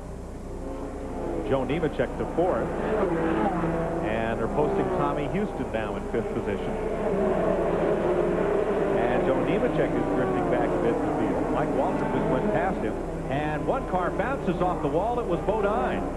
Between 1 and 2 there, I believe that was Todd Bodine, who bounced up off the wall. They might have just called him and told him he's going to pit again, and he might have been just a little anxious in seeing if he could make it that time for him. See how that car looks as he comes off 4. And everything seems okay. Wrinkle up the right side a little bit there. So we're tracking Bobby Labonte here to see, and we'll double check on pit road, but I believe Labonte has yet to make his stop. That's what I was wondering, Mike. We've had so many cautions earlier, and they made stops. I was concerned myself if Labonte did come in earlier and put fuel in that car. I don't believe he has been to pit road. And we'll have Glenn or Martin fill us in on that for sure. But we're getting up to the 130 lap mark coming up here pretty quickly. We've got some of our pit guys headed down to the 44 pit to see when they'll be coming in. Big knot of cars there just ahead of leader Bobby Labonte. Yeah, and I tell you, one of them that's in front of him is Kenny Wallace. He's really closing in. Excuse me, Chuck Brown, I saw in front of him. And, he's coming up on Kenny Wallace and a few of the really quick cars. So he must be running a hard pace right now. Labonte looking for his 4th career Busch Grand National win. He picked up the victory at Lanier's a couple of weeks ago here on TNN. And here's Joe Nemechek, who has come so close to that first victory on a number of occasions. And Tommy Houston slowed down just to the right of frame. He just went out of the picture there to the right side. And he is coasting around the racetrack. Mark Carroll? I'm down in Bobby Labonte's Slim Jim Chevrolet pits. He has not come in yet, and they're not really sure when they're going to bring him. The Texas Pete Chevrolet of Joe Nemechek is in. They're going 2 cans of fuel. They did not change the tires. He's getting ready to take off. Bob Labonte, Bobby's father's talking to him. They've got to be coming in in just a few laps, but right now they're just playing a waiting game because they apparently are getting exceptional gas mileage. Mike, a lot of times you'll use another guy as a gauge, and I would say the Tommy Houston coasting in right now, that's probably the gauge they're looking at. That when you see some other cars start running out, you better get on in. And we see Labonte's pit guys getting up on pit wall, getting ready for him. Tommy Houston has lost now 2 laps as a result of running out of gas between turns 1 and 2 and having to coast all the way around the racetrack. And there he is. A couple of guys ran up pit road to help push him to his pit. He's going to make it. And here comes the gas man over, but boy, it's cost you so much by then. And they've got 1 can ready. I don't know if they're going to go with it. Yeah, here comes the 2nd can. The man's got it ready on the back over here. He better hurry. Yeah. All right, they're going to hold me. That's what you don't like to see right there, is that fuel flying everywhere. Now the problem is getting the car recranked. It's hard to get that thing to refire after it's run totally out. You got to fill the fuel lines, fuel filters, fuel bowls, and it's hard to get it back going again. Now remember, these cars have mechanical, not electrical fuel pumps, so you got to grind away on that starter motor and hope you've got enough juice to get the job done. Boy, Labonte, if he hasn't pitted for fuel, he's stretching it out there now. Well, he is flying, too. Look, he's about to lap by Kenny Wallace. Mike, a lot of times, big wreck up in 3 and 4. 3 cars in it right now, 4 cars. Looks like Lassiter, Donahue. 2 other cars involved. You think you think Labonte might stop? I think he might now. Lap 133, and we see the 7th caution of the day at that fell right into Labonte's hands. A tough break for Tommy Houston and Joe Nemechek and anybody else who just pitted. 4 cars are involved up there in the corner. There's the run back to the line. Kenny Wallace will stay on the lead lap, and so will Tracy Leslie. Mike, I tell you what that does to a lot of people. There's Joe Bessie's car, excuse me, from Scarborough, Maine. And boy, he clocked it a ton. That cement is very unforgiving. Boy, I hope that's water running out of the front. I'm sure it is. Also up there is Richard Lassiter. And the car to the right, the blue and yellow car, was David Donahue. I'm trying to see who the red car is down on the inside. That's Jamie Obey from Vermont. The 4th car involved. Now, boy, this right here with Labonte catching that caution, you know he had to pit any minute. Now these other guys, just like Schrader, some of those guys would have gotten back in the lead lap. but he happened to catch his caution, so he buried a bunch of those guys a lap down that still were in contention. The blue and yellow car at the accident scene, 67. Again, a very interesting story there. The late Trans Am champ, Can-Am champ, and IndyCar great Mark Donohue. His son David has been flirting around with a professional racing career, and comes here to run this Busch Grand National race, and ends up as being part of that accident up there. But he had been giving a good account of himself to that point. And there was Labonte coming in, who definitely needed to come in. There's Presley. All the leaders be coming back, and it also kind of bails Bodine's crew out. Boy, I guess. You know, Bodine made that pit stop without losing a lap, so really he's going to be blessed on this deal. Here's Mark Garrow. Bobby Labonte brings his car in when the yellow flag came out. This crowd really jumped up and down. They were excited. Quick stop. David McGee goes around to the front. The most important man, Wayne Shaw, the gas man, really pumping all the fuel in there he can. Labonte's car now stalls out. He's down the way, just barely beats Todd Bodine out of the pit. Going to lose a couple of spots there to Robert Presley and Chuck Bound. Glenn Jarrett? Well, Mike just left Robert Presley's pit. He came in, put on left side tires, a good stop. The 34 car came back in. They got that fuel they needed. As you said, they're on the lead lap, so they're in good shape. The 63 car of Chuck Bound also came in. So all the guys that are contenders now have got plenty of fuel, good tires, so it should be a shootout to the finish. Glenn, what happened on that first pit stop for Todd Bodine? Well, they just got in too big a hurry, Mike. They tried to get the car in and out too fast. Actually, they were gambling on getting the caution flag, I think, and boy, they sure were lucky, because that's a heck of a gamble to take. So we're under caution for the 7th time today here at Pennsylvania International Raceway. Under the yellow flag. We'll be right back. Bobby Labonte down pit road. Labonte's car was still up on the jack when Presley had completed service, so he's the new leader. He is the 8th driver to lead this race today. Labonte in second, Todd Bodine third, Kenny Wallace, who had pitted earlier, and Michael Waltrip. The remainder of the top 5. There goes Richard Lassiter's car off to the innkeeper, or wherever they keep battered race cars overnight these days. Mike, while we got a little bit of time, we were talking before about how would a guy pull off and, not give a one fuel can. The key to a race car driver, and not from the time you first drive on one of these big racetracks or where you make pit stops, the only thing you're determined, in fact, when you leave, is when they let the jack down. You never look at an individual. You never look what's going on. You wait till you feel that car hit the ground, and that's when you leave. And when you make a call like a while ago where they don't change tires, then you're kind of out of sync. Your key to go where they drop the car is not there. And it's one of those deals where somebody put one can of gas in, he's getting ready the other, and the driver leaves. The other thing that gets it is when you drop the jack. That's the key, and they didn't have that option to use that. Talking about what happened on Todd Bodine, but he is back up with the program and on the lead lap. Since we're under caution, we'll take another break here from Nazareth and be back with more racing after this. How close was Bobby Labonte to being out of gas? Mark Garrow? Great question after Bobby. We'll double check with Mark here in a moment as we're about set to get back to green, and Gene Wilson, one of the NASCAR officials there, having a talk with the Labonte crew. Kenny Schrader has gone a lap down just before that caution. He's the 11th place car. Checking on Butch Miller. Otherwise, we're showing 8 cars on the lead lap. Tommy Houston ran out of gas and dropped off, and Joe Nemechek made a pit stop under green and fell off the lead lap. Also, we'll let Steve Helwig off the hook, big guy who's there helping out Clyde McLeod, and they did have a miscue on Todd Bodine's car, but the caution flag gets them all caught back up again. He's the 3rd place car behind Robert Presley and Bobby Labonte. And where did the Fords go?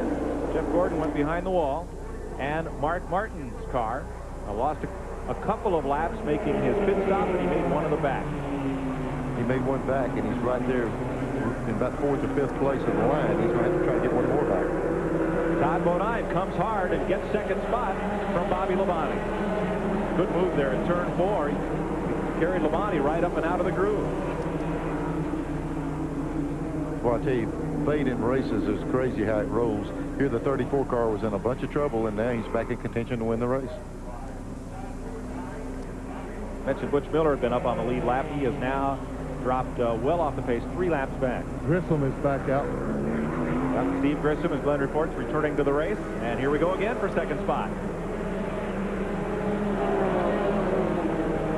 Right there, turn 1, the same place where the inside man has right away, and You have to give him that line. Well, let's stay with that battle for second place and see if they're going to have to rename these things Hungry Todd biscuits.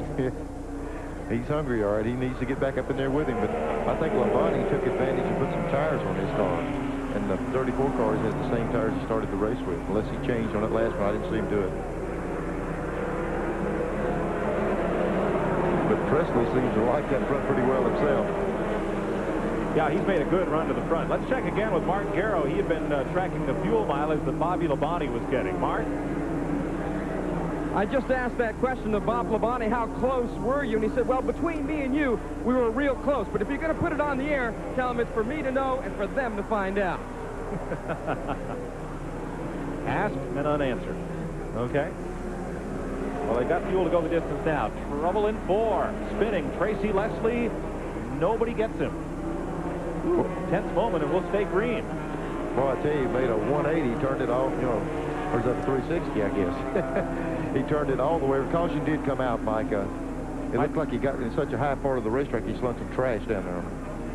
So at lap 145, we get the 8th caution of the day. Very simple, harmless one-car spin, Tracy Leslie, who was, and I believe will stay on the lead lap. It was probably harmless to everybody but him. I'm sure he didn't like it. So Presley's the leader. Labonte is second. Bodine is third. Kenny Wallace is fourth. Mike Waltrip is fifth. Tracy Leslie was sixth at the time of that spin. It'll put him back to eighth and move Chuck Bound up to sixth and Jimmy Hensley to seventh. That's the way they're running. 54 laps to go. Here at Nazareth, Pennsylvania. And it was a one-car spin that brought it out. Let's have a look in turn 4. There you go. The car's already made half a loop. He turns around. And he's like he's been to that driving school where they teach you to turn back into the turn, shift gears, take off again. There's Nemechek right behind him. Did a good job avoiding. It was a 180. He just did it twice. Just like I said to start with. You were right. And NASCAR officials had a look up there and dropped the caution on it, even though Leslie was able to get away. Mark? I'm down in the Robert Presley pits, the Alliance Tractor Trailer I always screw that up. Tractor Trailer Training Center Oldsmobile. Talk with Ricky Pearson. You just forced the smile. Most people that are in the lead are jumping up for joy this late in the event, but things are not all well with Robert's car. No, Mark. About 10 laps into the race, the header pipe broke. You know, we're both up to the head, so we're really giving a lot of horsepower away. You know, Ben Barnes and all the guys back at Barnes and Reese built a great motor, but you know, it's killing us right now. So Robert then is just driving the wheels off of this thing to try to hold on. Yeah, he's doing a great job, you know, but I don't know how long we can hold these guys off. But, you know, who knows? We may hang on to it. Ricky Pearson, they're going to do the best they can. Well, so far that's been plenty good enough. 52 laps to go. Presley the leader. There's Bobby Labonte in second, lined up right behind him. Third place car is Todd Bodine. Kenny Wallace is fourth. And we're scoring showing Mike Waltrip right up there. Chuck Bound, Jimmy Hensley, and Tracy Leslie. 8 cars on the lead lap. And most of the cars that got shuffled off of the lead lap did so when they had to make green flag pit stops. Yeah, what really complicated things was when the 44 car of Labonte was able to stretch us so far, because if he hadn't have caught that caution and came in, he'd have put a bunch of the other guys back on the lead lap. So a combination of him stretching it and some of the other guys making a little early stop really cost him. Exactly. Pontiac safety car leads them past. We'll stay under caution one more lap. Let's check with Glenn.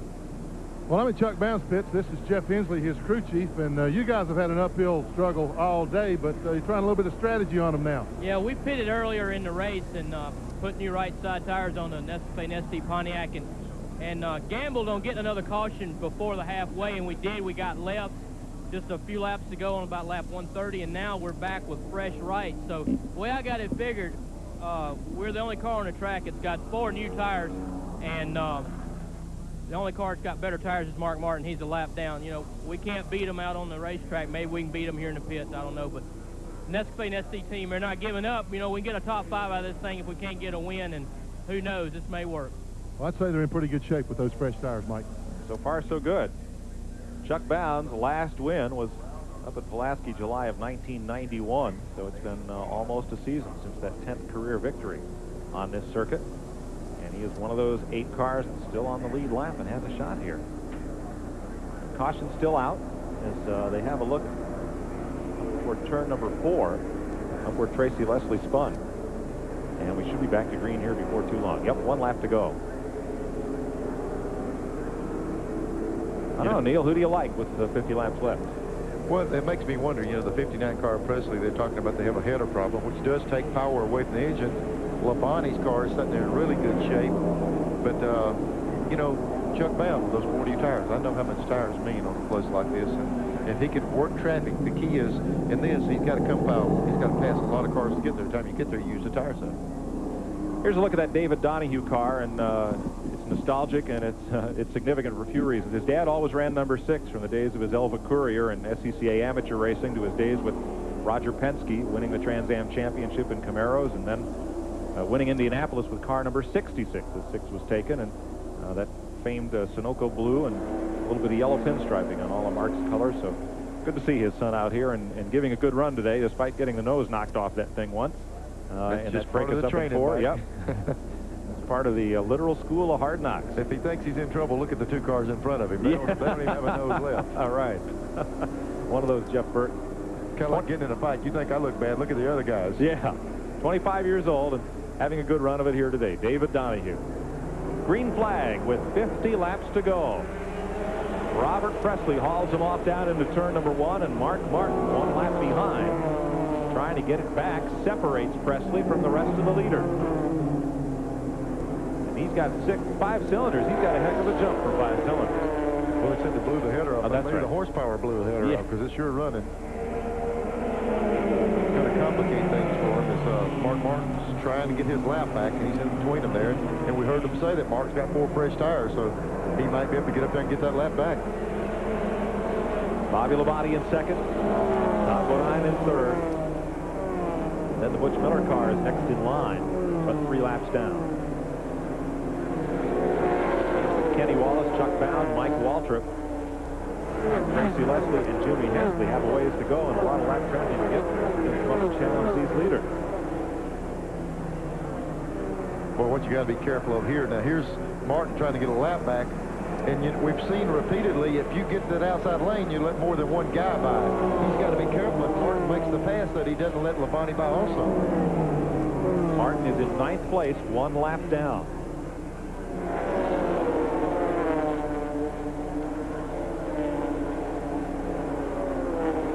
Backstretch. No move. But now Martin's got a mirror full of Bobby Labonte as well.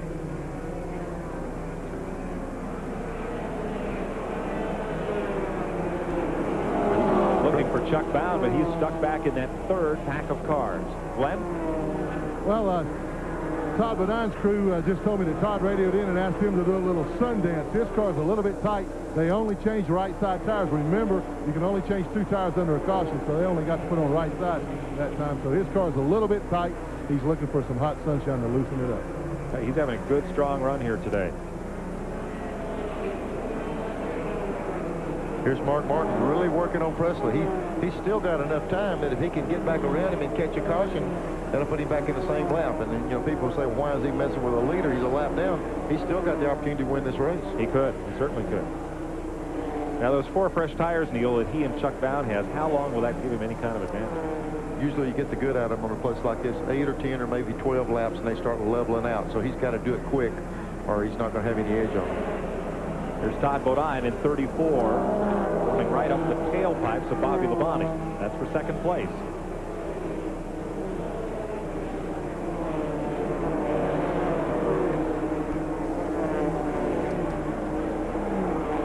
You know, it's been a good, clean race, but for the incidents, the racing itself has been quite clean. Yeah, because in a place like this, we've seen repeatedly the lead guys put the nose up under guy.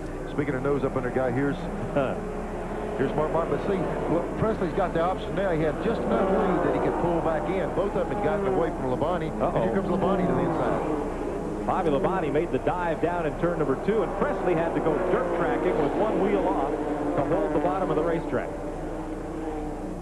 And here comes Labonte trying it on the outside. When Presley dropped that left front tire off, it hurt his momentum just enough, and there went Bobby Labonte. They always say, well, Mo, in a lot of sports, and it's in this one too, momentum, you've got to have it and keep that thing wound up. New leader, Bobby Labonte. Presley back to 2nd.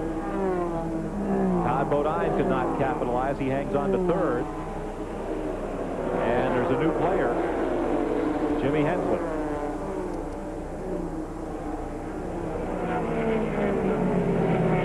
Meanwhile, Mark Martin is moving away from the leader. 4 fresh tires definitely a help. There's Martin at the bottom of your screen, well out ahead of the new leader, Labonte. Now, he'll need a caution to get back in the chase to win this. But, boy, you hit the nail on the head. Look at Hensley coming into the picture. He's really running up on him. The car running low on the racetrack. He's right there. And that may be the fastest car of these 4. The 25 of Jimmy Hensley. All the way hanging the left side tires off the racetrack. Car working well low. Someday somebody may be able to explain to me why this Don Beverly team cannot find a national sponsor as well as they've run and the races they've won. Mike, a real good indication is they've had different people drive the car, and the car always is up front and everything. And Don Beverly's a racer. He's got his own Pro Stock car and all. But yeah, I'm surprised myself that this team doesn't have good national backing. Maybe one day people recognize what's there and they'll take advantage of that. I'll tell you, he's running a lot better than a lot of well-sponsored cars. 12 lead changes among 8 drivers. Bobby Labonte in front for the second time today. On the lead lap, there's Labonte, Presley, and Bodine. And the blue car, that's Jimmy Hensley. Let's make it Labonte, Presley. He's Presley.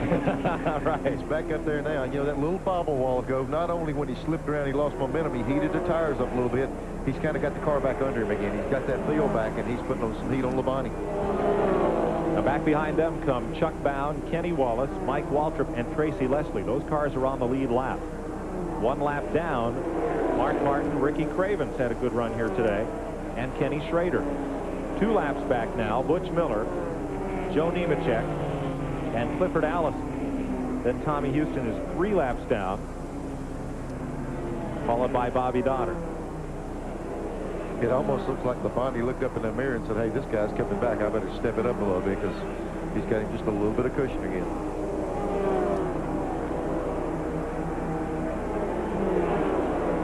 And Todd Bodine's not able to do anything with Presley for second, nor is Hensley been able to regroup and close the gap any further for third. Pretty evenly matched group of 4 race cars right now. Yeah, and you know, the one that's being a little bit conservative might be better off right now because we've seen guys take a little bit of a lead, use some tires up, and get caught. And the guy that's using his head a little bit right now might, with a few laps to go, have a little bit more left.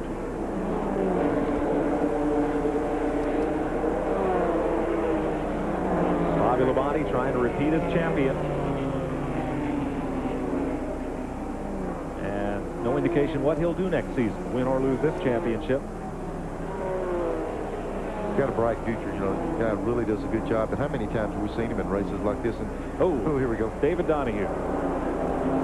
Put a little of that DuPont paint on the wall. And we'll get a caution. This comes at lap 165 with 35 to go. It's the 9th caution of the day. I tell you who might be the benefactor of this caution. It will be Chuck Bound. You bet. He had passed about 10 cars. He was the next guy back behind this lead group, but they had got such a jump on him. If he can get right on their rear bumper on the start, he might be in fairly decent shape for him. And Mark Martin, who is now back on the lead lap. Yep.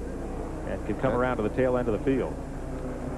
So 9 cars now on the lead lap to settle this one here at Nazareth, Pennsylvania. 34 laps to go. We'll be right back. For those of you hoping to see NHRA today, due to the length of this race, that program has been preempted for this afternoon on TNN. Watch for it here next week.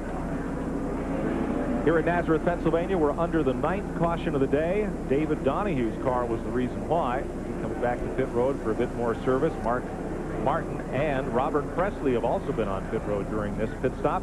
Let's have a look at the incident. It looked like he just lost the car coming off the corner, really got the brakes locked down, and thank goodness, I think it stops just before he gets into the wall, so didn't do any more damage on that. And he'll be able to complete this event with new tires on that car. Now, Mark Martin made a pit stop. Jeff Burton is in. Ward Burton, with the hood up, Tracy Leslie and Robert Presley. They've all been on pit road. Let's find out what's going on down there.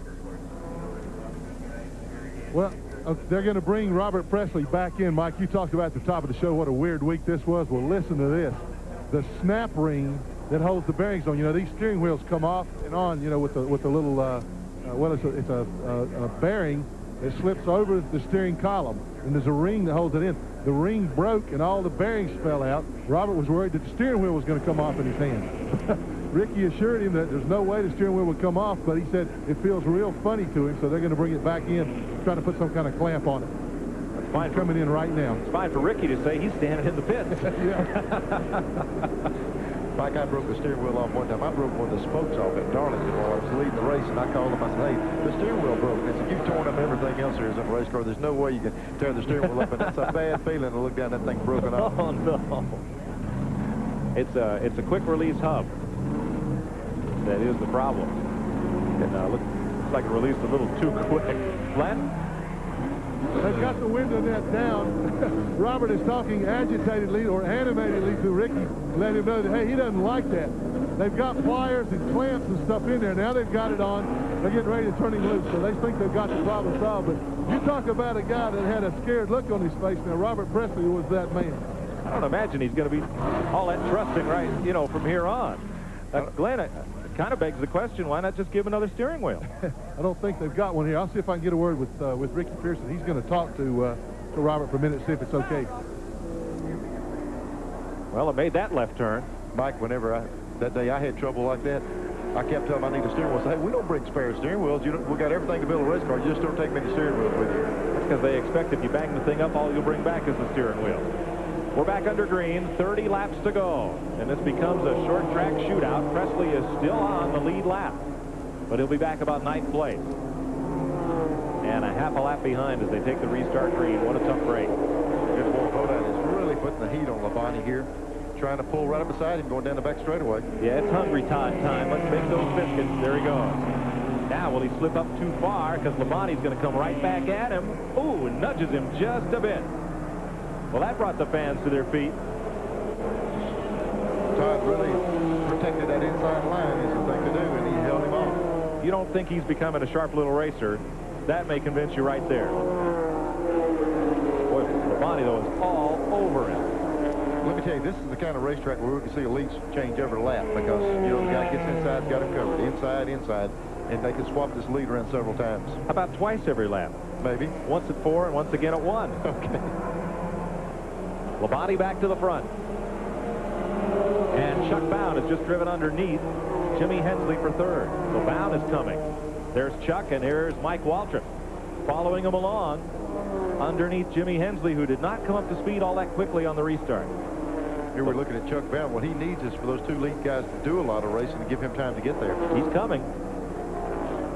3rd place car, Joe Nemechek, a lap down, 2 laps down. Remember, Nemechek had to pit under green for fuel.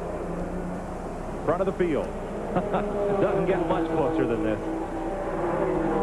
Now here's the 2 lead cars. What they've got to do now, Labonte's got to go from offense to defense. He's got to really protect that lead, and you don't usually run as good a lap times as when you start protecting things, and that might give the 63 car Bound a chance to pull in on these 2 cars.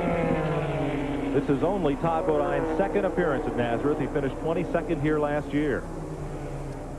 But he has found the way around this unique 4 or 5 turn, if you will, tri-oval.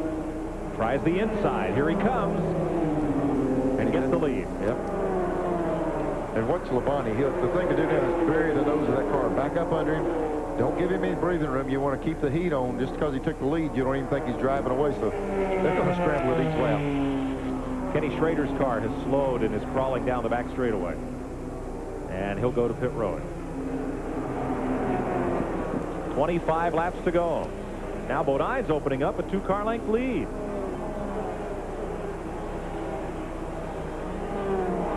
Bodine has 1 Busch Grand National win. He earned it, but it was a bit of a fluke. A race ended under caution last June at Dover, Delaware, and one of the lead cars, Todd was running 3rd. The lead car broke, and the car right behind ran out of gas. I think it was Ernie Irvin and Davey Allison. And a surprise Todd Bodine earned his first Grand National win. But this one would be different. Yeah, he's having to work real hard for this thing here, and holding somebody like Labonte. What's got to be concerned about a guy like Labonte, he might be there now really cooling his tires down. So, hey, we swapped it back before, we swapped it back before. Let me get this thing under me real good, and I'll really make a run on him. So he's either got him beat real bad, or Labonte's taking care of his race car. Speaking of taking care of race cars, I'll tell you somebody that's coming in the back of that shot right there was Mark Martin. You know, he got the lap back a while ago, and now he's moved around several of these guys, and he's got new tires on. Yes, because at lap 165, Martin came back in and got 2 more tires. Front 2, Bodine and Labonte, little lap traffic, and then the next 2 cars will be Bound and Martin. With fresher tires, there they are, just coming into view. I'll tell you what's got me concerned on a deal like this. They're not showing Mark on the board, and that long caution deal, although they told us he was just 1 down. So I guess now it's a question of where he is on the racetrack. That really scrambled things up. We'll double check with scoring on Mark Martin's car. We had him making that lap up. Yeah, we saw him just before that giving a lap back.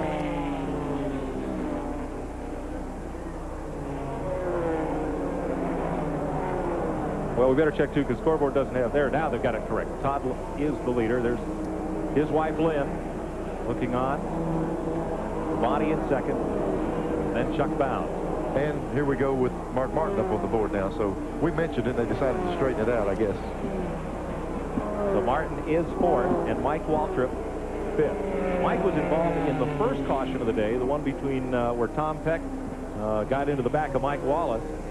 And I didn't think we'd see much of the younger Waltrip from there on, but he's come up to the top 5 and run well. There's his yellow Pennzoil car just behind these 2. And there's Waltrip with Jimmy Hensley. It's a good battle there. I don't know which one to watch. 1st and 2nd, 3rd and 4th, or this one for 5th and 6th. Yeah, while this is going on here, Mark Martin just went around Chuck Bound. There went 3rd place.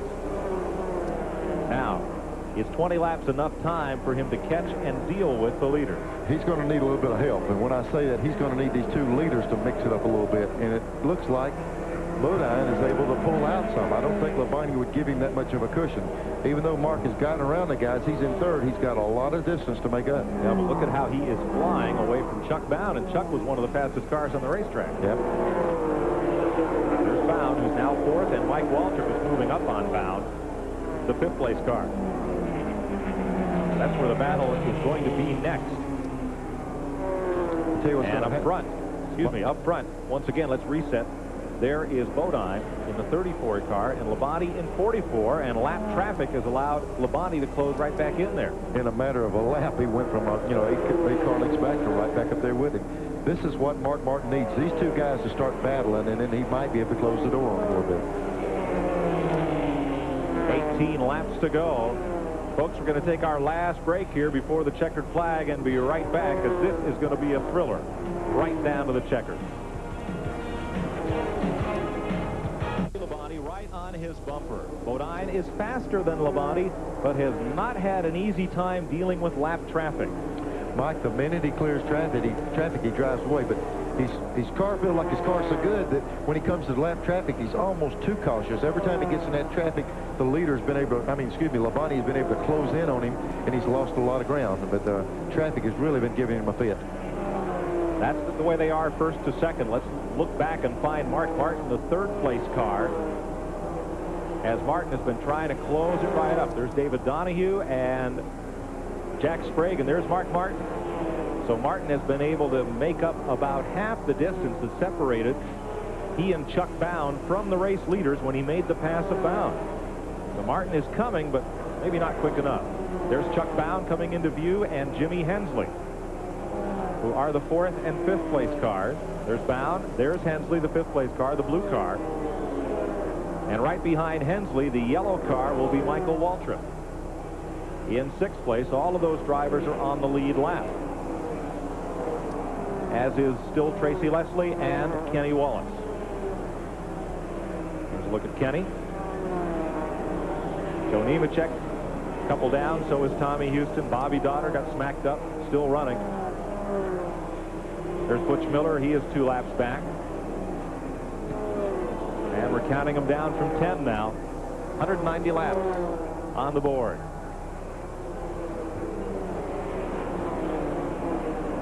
Mike, we went through one segment where Todd Bodine, we're seeing here, really had to battle lap traffic.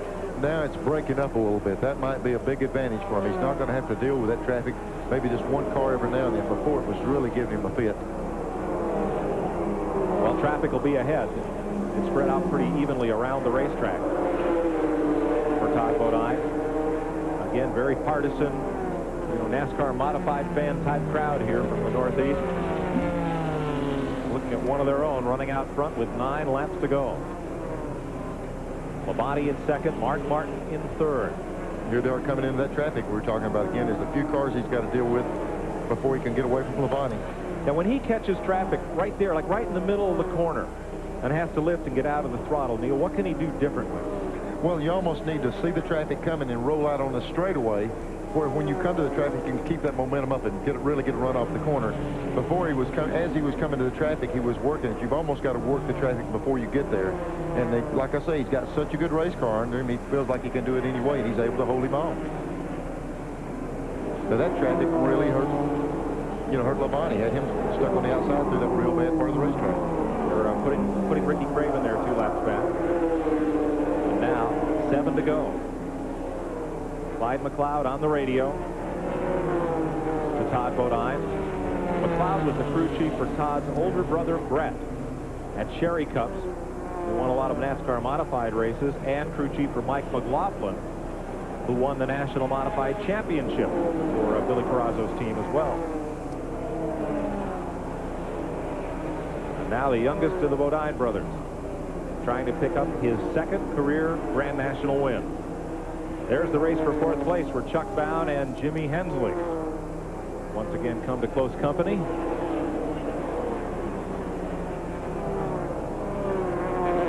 Good run for both drivers today.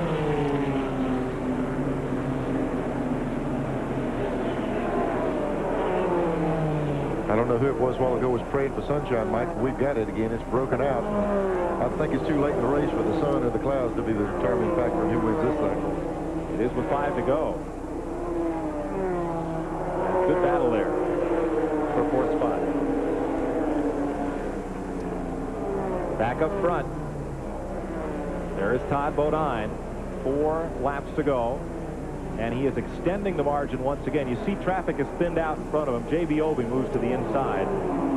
Here's Mark Martin, the 3rd place car. And there's nobody ahead of Todd Bodine now for some distance. So if he is still faster than Labonte's car, he should be able to open it up here. Yeah, because there's nothing going to be in the way now. There'll be clear sailing to the end.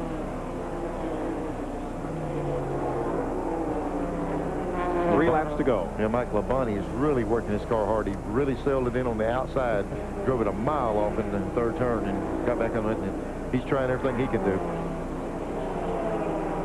And not only that, he's trying to... Trouble. Martin Truex has spun. No caution. And he's going to spin it around right in front of a pack of cars, but we're going to stay green. Starter has the white flag in hand. It'll come down to 2 laps to go this time. But boy, I tell you, Labonte has really closed in on him. I think they called him and told him that car spun in 3 and 4, and he might have lifted a little bit because here he is right behind him. Well, when the car turned around and came down the racetrack, Bodine was bearing down on it quickly. So his lead is evaporated with 2 laps to go. Bobby Labonte is just 2 car lengths back from knocking on the door of Todd Bodine to win this. Here's where Labonte really makes his gains. I mean, he's been able to really get down in this corner hard. You see him there? He runs a higher line off the corner, really accelerating here. He's going to have one more shot with white flag, Mike. 1 lap to go. Turn 1. Don't congratulate too early. Turn 2. There is Bodine. Labonte is there. 2 car lengths back. Back straightaway, final time. Yeah, they're coming up on a slow car. Enter that corner right there. That'll be Bobby Dotter, last week's winner. This week's lap car, after getting involved in that incident. Bodine eases up. Here comes Labonte coming hard, but he's going to run out of room, and Todd Bodine will score his 2nd Busch Grand National victory.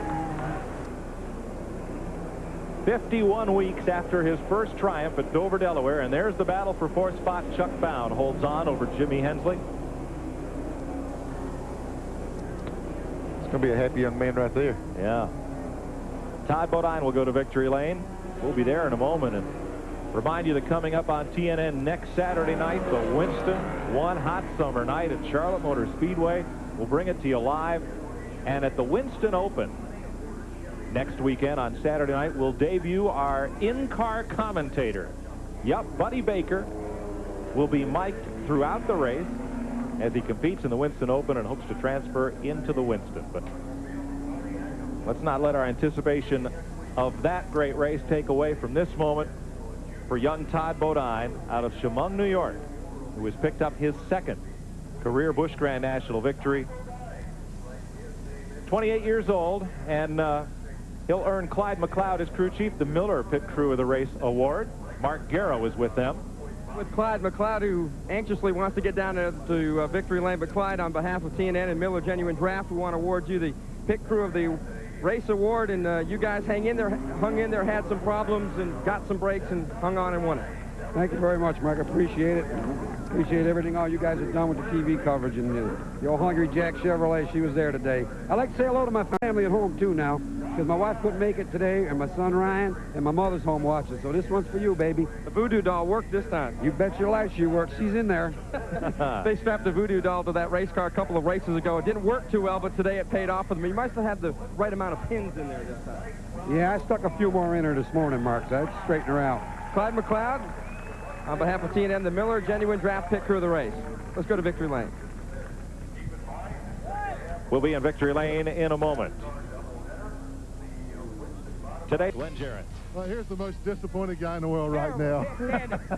Great day. Yeah, I tell you what, this Hungry Jack Chevrolet ran perfect all day. Last practice, we only had an hour practice, and the guys thrashed real hard. We made some changes right before the race. Me and Clyde and John thought about it, and it was right. I tell you what, the Hungry Jack team is back. I'm telling you, this is the change of everything. Okay, we're going to let him go celebrate and eat some biscuits. One thing I got to say hey to John's father is in the hospital recuperating. How you doing, David? Okay, back to Mike. Great win for Todd Bodine, Clyde McLeod, and big guy Steve Elwig and that whole crew. We'll talk to you next Saturday night, one hot summer night from the Winston at Charlotte. For Neil Bonnet, Glenn Jarrett, Mark Garrow, I'm Mike Joy. Goodbye from Nazareth.